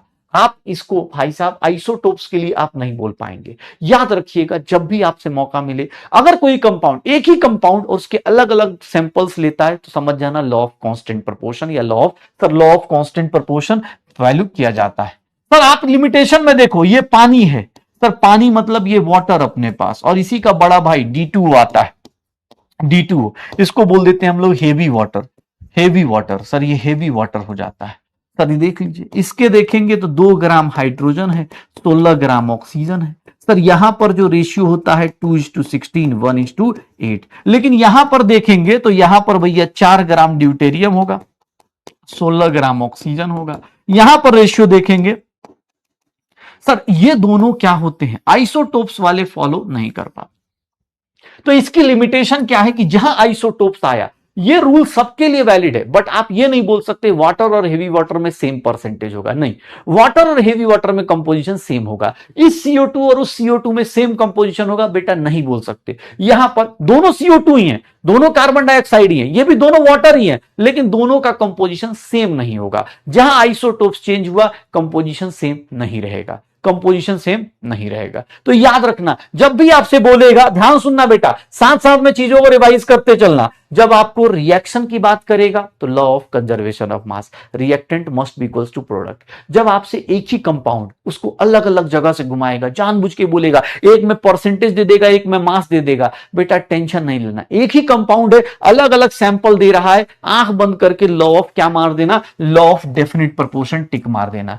सर एक ही कंपाउंड है, अगर मैं मान लो ऐसा क्वेश्चन दे दूं कि भैया एक काम करते, एक ऐसा क्वेश्चन दे देता हूं, ये देखो सर मैं ना क्या कर रहा हूं, मैं मान लो कंपाउंड ले लेता हूं, कौन सा ले लूं?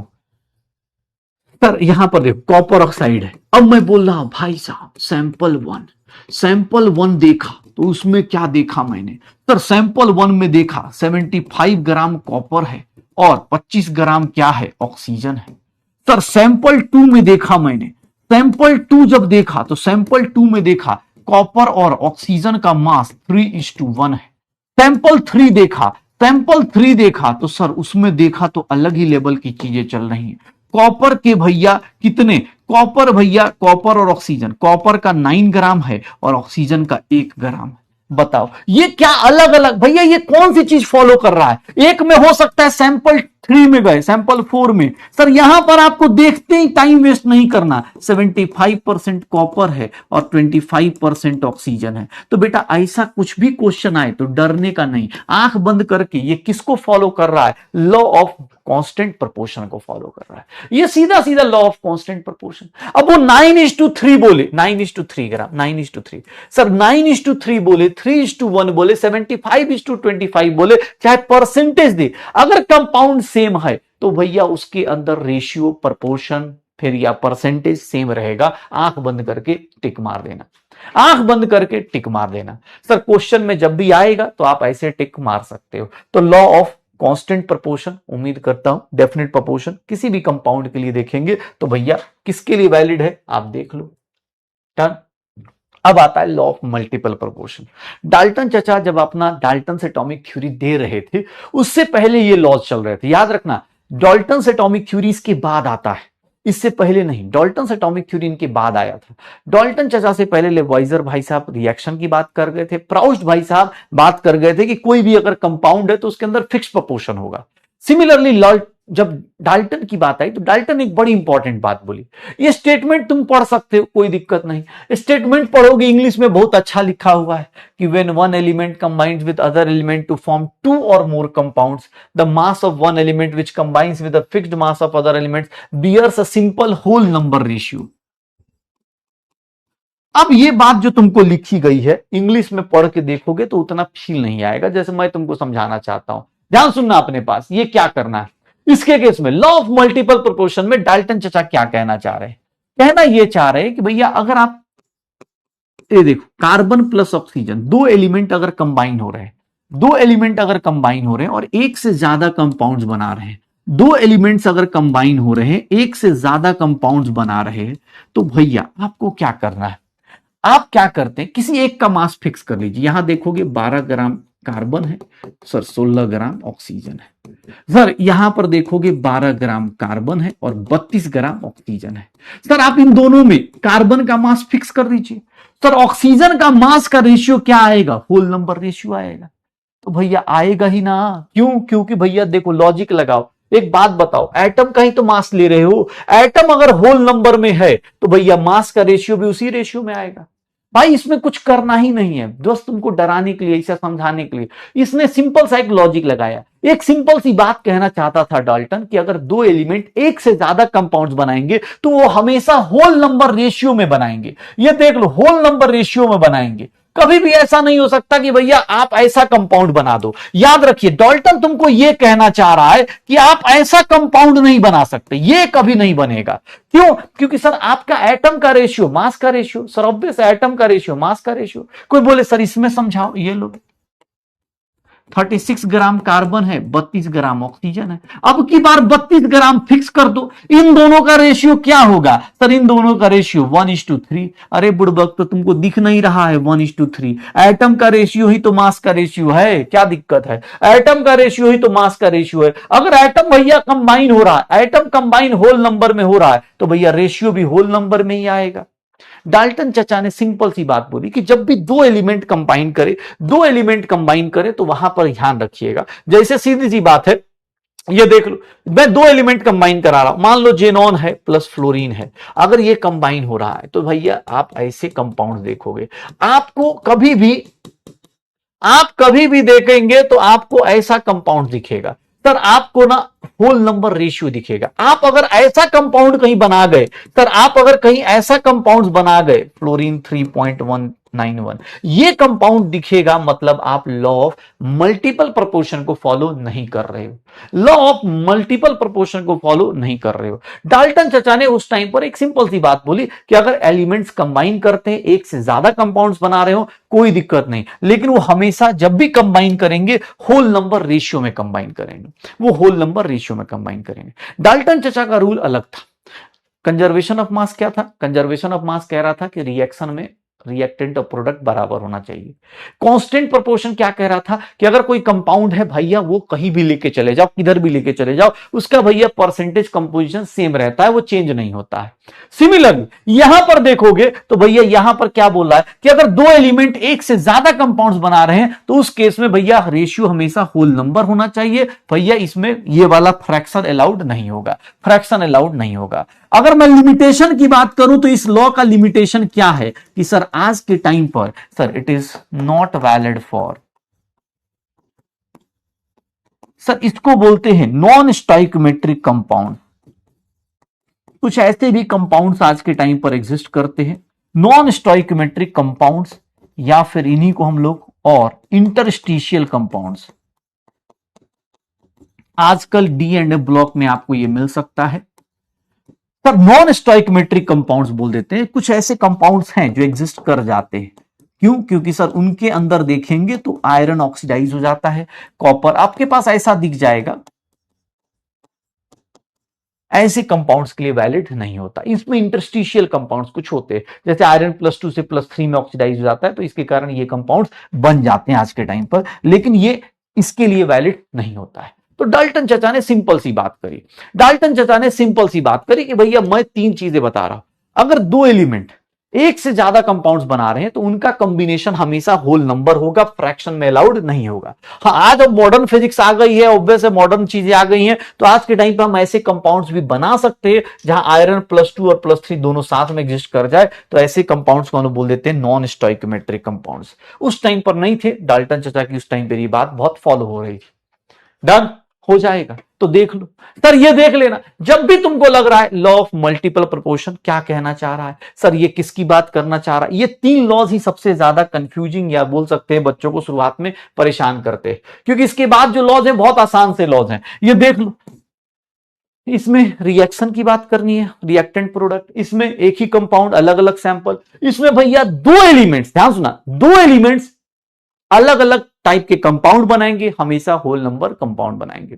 सर बाकी देखोगे तो नाम से ही पता चल जाएगा, बाकी लॉज का नाम से ही पता चल जाएगा। ये देख लो, बाकी लॉज का नाम से ही पता चल जाएगा। ये देख, Gay Lussac's law of gaseous volume, Gay Lussac's law of gaseous volume, ध्यान सुनना, गैसियस वॉल्यूम जब गैसेस कंबाइन होती हैं, बेटा गैसेस जब भी कंबाइन होंगी उनका वॉल्यूम का रेशियो क्या रहेगा, वॉल्यूम का रेशियो क्या रहेगा, स्टोइकोमेट्रिक कोफिशिएंट के रेशियो में। सर ये देख लो, अब आगे हम लोग कल स्टोइकोमेट्री जब चालू करेंगे, ऐसे हमें एम्पेरिकल फॉर्मूला, मॉलिक्यूलर फॉर्मूला, ये सब चीजें कल करनी है, उसके बाद हम चालू करेंगे तो वहां पर पढ़ेंगे कि भैया स्टोइकोमेट्री से आपको पता चल जाता है। ये कहना चाह रहा है कि भैया जो स्टोइकोमेट्री का रेशियो होता है, सर ये जो रेशियो होता है आज के टाइम पर आप बैलेंसिंग कर देते हो फ्रैक्शन में, बट रियल लाइफ में देखोगे तो नॉर्मल लाइफ में हम बैलेंसिंग में कभी भी फ्रैक्शन नहीं लेते। तो जो स्टोइकोमेट्री का रेशियो होता है वही क्या हो जाता है सर, वॉल्यूम का रेशियो हो जाता है। गैसेज भी हमेशा होल नंबर के रेशियो में ही कंबाइन करती हैं।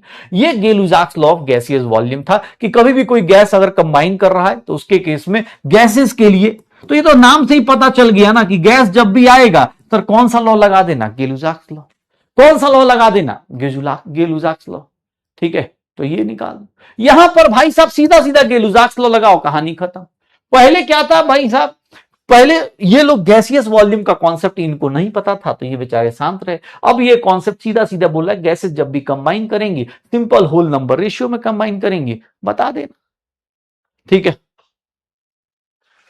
सर, गैसेस के बारे में, ऑब्वियस गैसेस के बारे में जैसे ही कोई बोलेगा, अभी तक किसी ने गैस के बारे में नहीं बोला, गैसेस के बारे में जैसे ही इफ एंड बट बोला, नाम रख देना गे-लुसाक्स लॉ, बात खत्म हो गया। ठीक है, उस टाइम पे भाई फैशनेबल नाम था, आज के टाइम पे थोड़ा गलत नाम हो गया, लेकिन हाँ भाई उस टाइम पे चलेगा। किसने नाम रखा भाई, उसके घर वालों का पसंद होगा, रख दिया। ठीक है, तुमको उससे क्या मतलब। ठीक है, नहीं यहां पर कंजर्व, वॉल्यूम कंजर्व नहीं होता बेटा, याद रखिएगा, कंजर्वेशन ऑफ वॉल्यूम कभी नहीं होता, वॉल्यूम कभी भी कंजर्व नहीं होता, वॉल्यूम कंजर्व नहीं होता, मास कंजर्व होता है, मास कंजर्व होता है, वॉल्यूम कभी भी कंजर्व नहीं होता बेटा, याद रखिएगा, वॉल्यूम कभी भी कंजर्व नहीं होता। एवोगाड्रोस लॉ बेटा आपको ही पता है 1811 में, अभी शायद मैंने बता भी दिया है, equal volume of gases contains equal number of molecules. Sir equal volume of gases, अगर आपके सामने अभी एग्जांपल ले रहा हूं कि 8 लीटर अगर भैया ऑक्सीजन गैस है, 8 लीटर भैया CH4 गैस है, 8 लीटर CH4 गैस है, और 8 लीटर अगर हम बोल दें कि भैया कौन सा SO3 गैस है, सर तीनों के तीनों में देखोगे तो तीनों के पास वॉल्यूम इक्वल है, तो सर तीनों के नंबर ऑफ मॉलिक्यूल्स, मॉलिक्यूल्स क्या होंगे सर, नंबर ऑफ मोल्स भी हम बोल सकते हैं कि सर O2 का सर बराबर होगा CH4 के, बराबर होगा SO3 के। सर नंबर ऑफ मॉलिक्यूल्स के बारे में भी आप सेम चीज लिखोगे, सर सबके नंबर ऑफ मॉलिक्यूल्स क्या होंगे, O2 का बराबर होगा CH4 के, बराबर होगा SO3 के। सर इन सबके नंबर ऑफ मोल्स या मॉलिक्यूल्स क्या होंगे, बराबर होंगे। ये अभी जस्ट हमने किया है, तो गैटरोज लॉ हमें बताने की ज्यादा जरूरत है नहीं। ये किसके लिए वैलिड है, तो ये टेम्परेचर और प्रेशर याद रखिएगा। टेम्परेचर और प्रेशर क्या रखना है, कांस्टेंट रखना है। ये बात याद रखना भाई, टेम्परेचर प्रेशर चेंज किया सब गड़बड़ हो जाएगा। टेम्परेचर प्रेशर कांस्टेंट रखोगे तो equal volume contains equal moles equal molecules. ये बात मैं अभी थोड़ी देर पहले ही बता चुका हूं, एक्सप्लेन भी कर चुका हूं। तो हमारे पास टोटल 5 लॉज थे। 5 लॉज जो एनसीईआरटी में दिए हुए हैं वो मैंने आपके साथ डिस्कस कर लिया है। 5 लॉज जो एनसीईआरटी में दिए हुए हैं सर, गैसेस जहां रिएक्ट करें गैसियस वॉल्यूम, गैसेस का वॉल्यूम अगर equal volume equal molecules, Avogadro's law. बचता है सिर्फ एक लॉ, कौन सा, जो एनसीईआरटी में नहीं है आज के टाइम पर, जो एनसीईआरटी में नहीं है वो है लॉ ऑफ रेसिप्रोकल प्रोपोर्शन। बेटा इसका भी देखो, क्वेश्चन अटेम्प्ट करने फोकस करो। आपको बोले सर इसमें क्या था, रिएक्टेंट का प्रोडक्ट का मास, इसमें क्या था, एक ही बंदा अलग अलग सैंपल, परसेंटेज सेम रहेगा। इसमें क्या था, दो एलिमेंट्स कंबाइन करे और दो से ज्यादा कंपाउंड्स बना दे, तो उसके केस में भैया हमेशा होल नंबर कॉम्बिनेशन पॉसिबल है। यहां पर गैसेज आपस में रिएक्ट करेंगे होल नंबर रेशियो में, equal volume contains equal moles equal molecules. अब आते हैं बेटा हम अपने लास्ट लॉ पे जो एनसीईआरटी में नहीं है लेकिन हमें जानना जरूरी है, अगर आ गया तो भाई इसको अटेम्प्ट कर पाऊं। ये स्टेटमेंट भैया पढ़ के देख लो, ऐसा इंग्लिश लिखा हुआ है, ऐसा इंग्लिश लिखा हुआ है जैसे भाई पता नहीं क्या है। When two elements combined with fixed mass of third element, then the ratio of their masses in which they do so is either same or whole number multiple। भाई इतना इंग्लिश मत पढ़ो।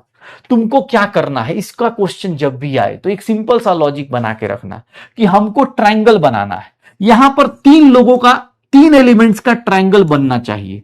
ऐसे कंपाउंड्स देखो जो इसके कंपाउंड्स बन रहे हैं, सर इसके कंपाउंड्स बन रहे हैं। अगर ट्रायंगल बना पाए सर, अगर ट्रायंगल बना पाए, अगर ट्रायंगल बना पाए, समझ जाना 3 कंपाउंड्स दिए होंगे, 3 कंपाउंड्स दिए होंगे और उन तीनों का ऐसा ट्रायंगल, उनके कंपाउंड्स का ऐसा ट्रायंगल बन जाए, ऐसा ट्रायंगल बन जाए, समझ जाना कि ये किसको फॉलो कर रहा है, ये समझ जाना किसको फॉलो कर रहा है सर, ये सारे के सारे लॉ ऑफ रेसिप्रोकल प्रोपोर्शन को।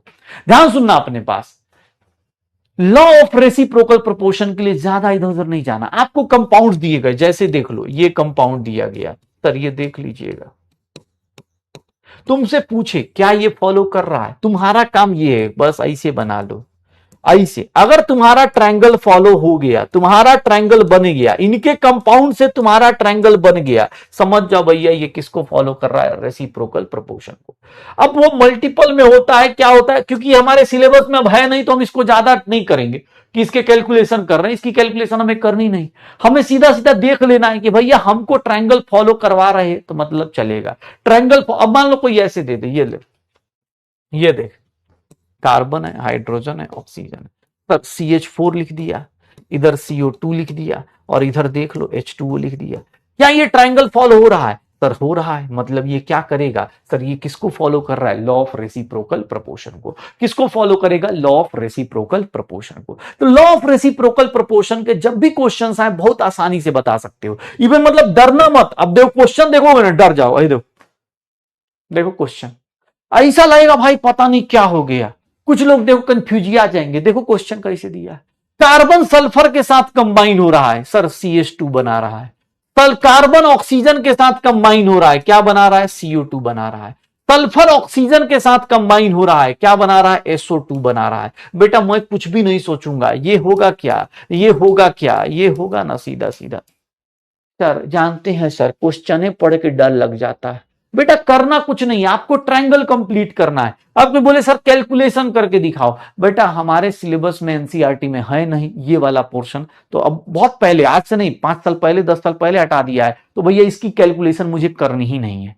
इसकी कैलकुलेशन मैं क्यों करूं जब मुझे सीधा सीधा दिख रहा है कि भैया ये ट्रायंगल बन गया, काम खत्म, रेसिप्रोकल प्रोपोर्शन बना दो। अब भाई कोई बोले अरे सर ऐसा, अब देख, अब जैसे ये क्वेश्चन दिया, ये बता ये किसको फॉलो कर रहा है तू खुद बता दे भाई।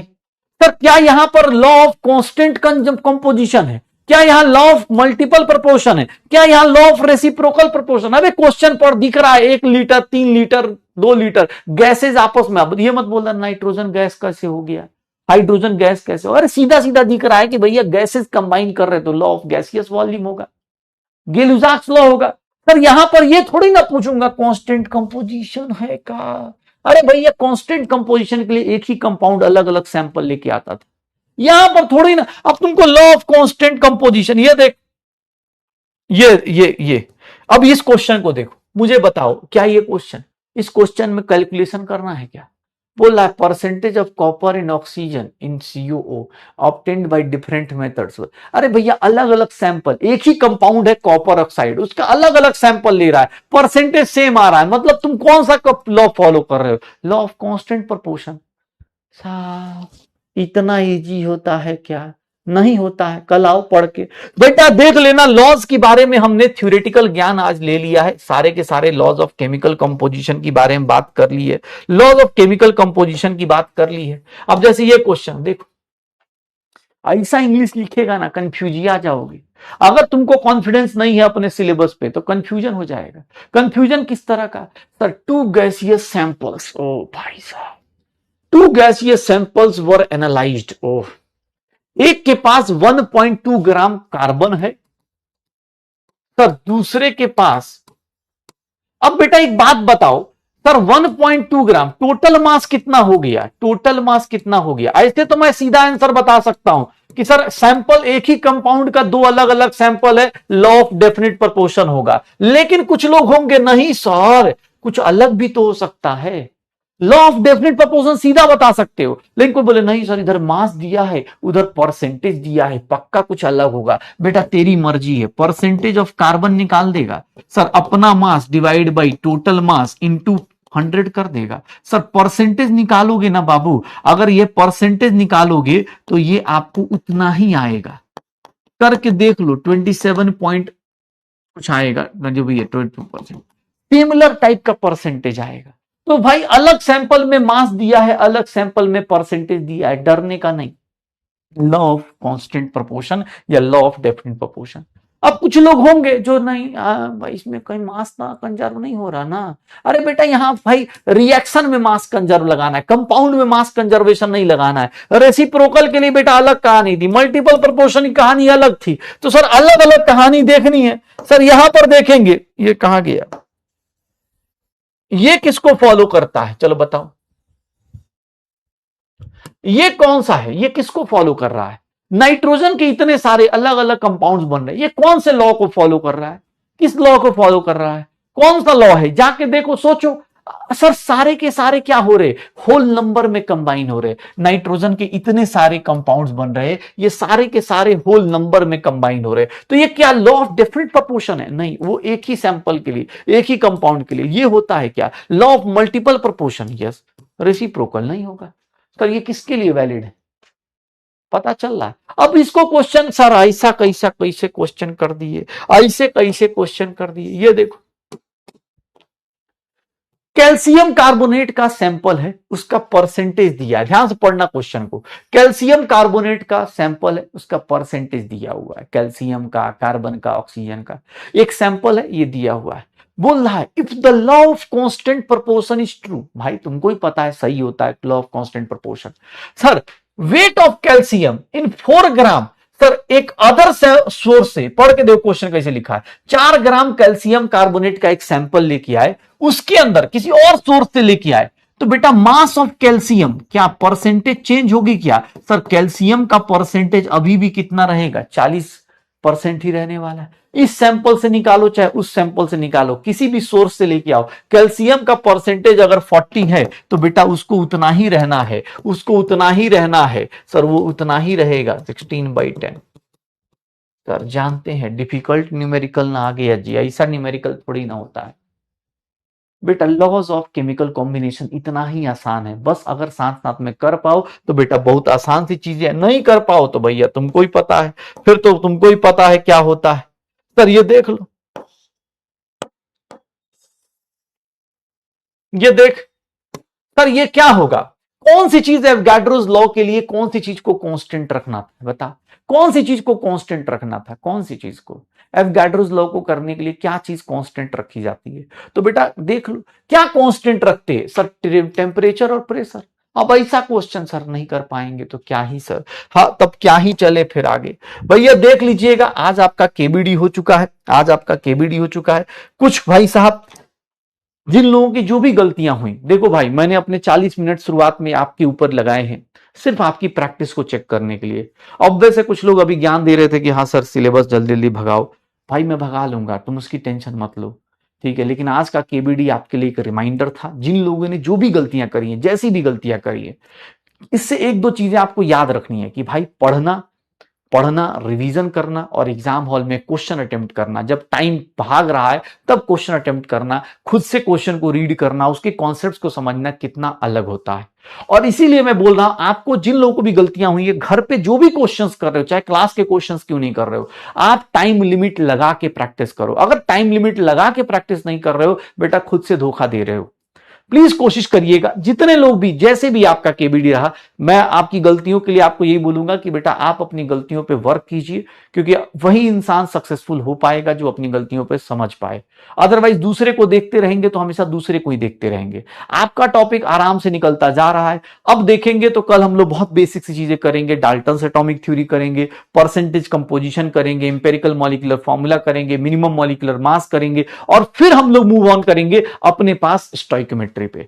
स्टोइकोमेट्री हमारा चालू हो जाएगा। स्टोइकोमेट्री के साथ ही मूल कॉन्सेप्ट ऑलमोस्ट खत्म हो जाता है। उसके बाद आता है कॉन्सेंट्रेशन टर्म्स। कॉन्सेंट्रेशन टर्म्स बेटा अभी पढ़ेंगे, सॉल्यूशन में भी पढ़ेंगे, तो हम दोनों जगह करेंगे। प्लीज ट्राई करना। मेरी तरफ से आप सिलेबस की टेंशन मत लो, हर एक टीचर अलग अलग तरीके से पढ़ाता है, तो मेरी तरफ से सिलेबस भैया आपका टाइम पे खत्म हो जाएगा। लेकिन आप साथ साथ में कंप्लीट कर पाओगे या नहीं, ये साथ में सोच लो। मूल कॉन्सेप्ट बेटा मैं तो खत्म करा दूंगा, लेकिन अगर आप अपनी प्रैक्टिस सही से नहीं कर पाए, अगर आप रिवीजन सही से नहीं कर पाए, आप कॉन्सेप्ट सही से नहीं सीख पाए, तो बेटा दिक्कत आ जाएगी। सिलेबस हर साल खत्म होता है, हर साल खत्म, इस साल भी खत्म हो जाएगा, ठीक है। तो प्लीज आप साथ में फोकस कीजिए, मेंटेन कीजिए, ट्राई कीजिए, ठीक है। चलिए मिलते हैं भाई साहब कल, तब तक पढ़ते रहिए, मस्त रहिए। कल के ब्लॉग में इंतजार रहेगा, कल की कहानी शुरू होगी डाल्टन चचा से। आपने ये सारे लॉज पढ़े हैं तो आपको वो लॉज याद करवाया जाएगा डाल्टन एटॉमिक थ्योरी में, और वो लॉज को देख के आप आगे बढ़ेंगे, क्वेश्चंस करेंगे और आगे चलते जाएंगे। कल मिलेंगे भैया डाल्टन चचा से एक बार, और कल थ्योरेटिकल चीजें फिर से एक बार आएंगी, लेकिन उसके बाद न्यूमेरिकल चालू हो जाएंगे। जैसे ही percentage composition, minimum molecular mass and empirical and molecular formula आपका इंतजार कर रहे होंगे। कल मिलते हैं। Okay guys, bye bye. Homework मिल जाएगा बेटा, देख लेना मॉड्यूल से भी। Bye bye.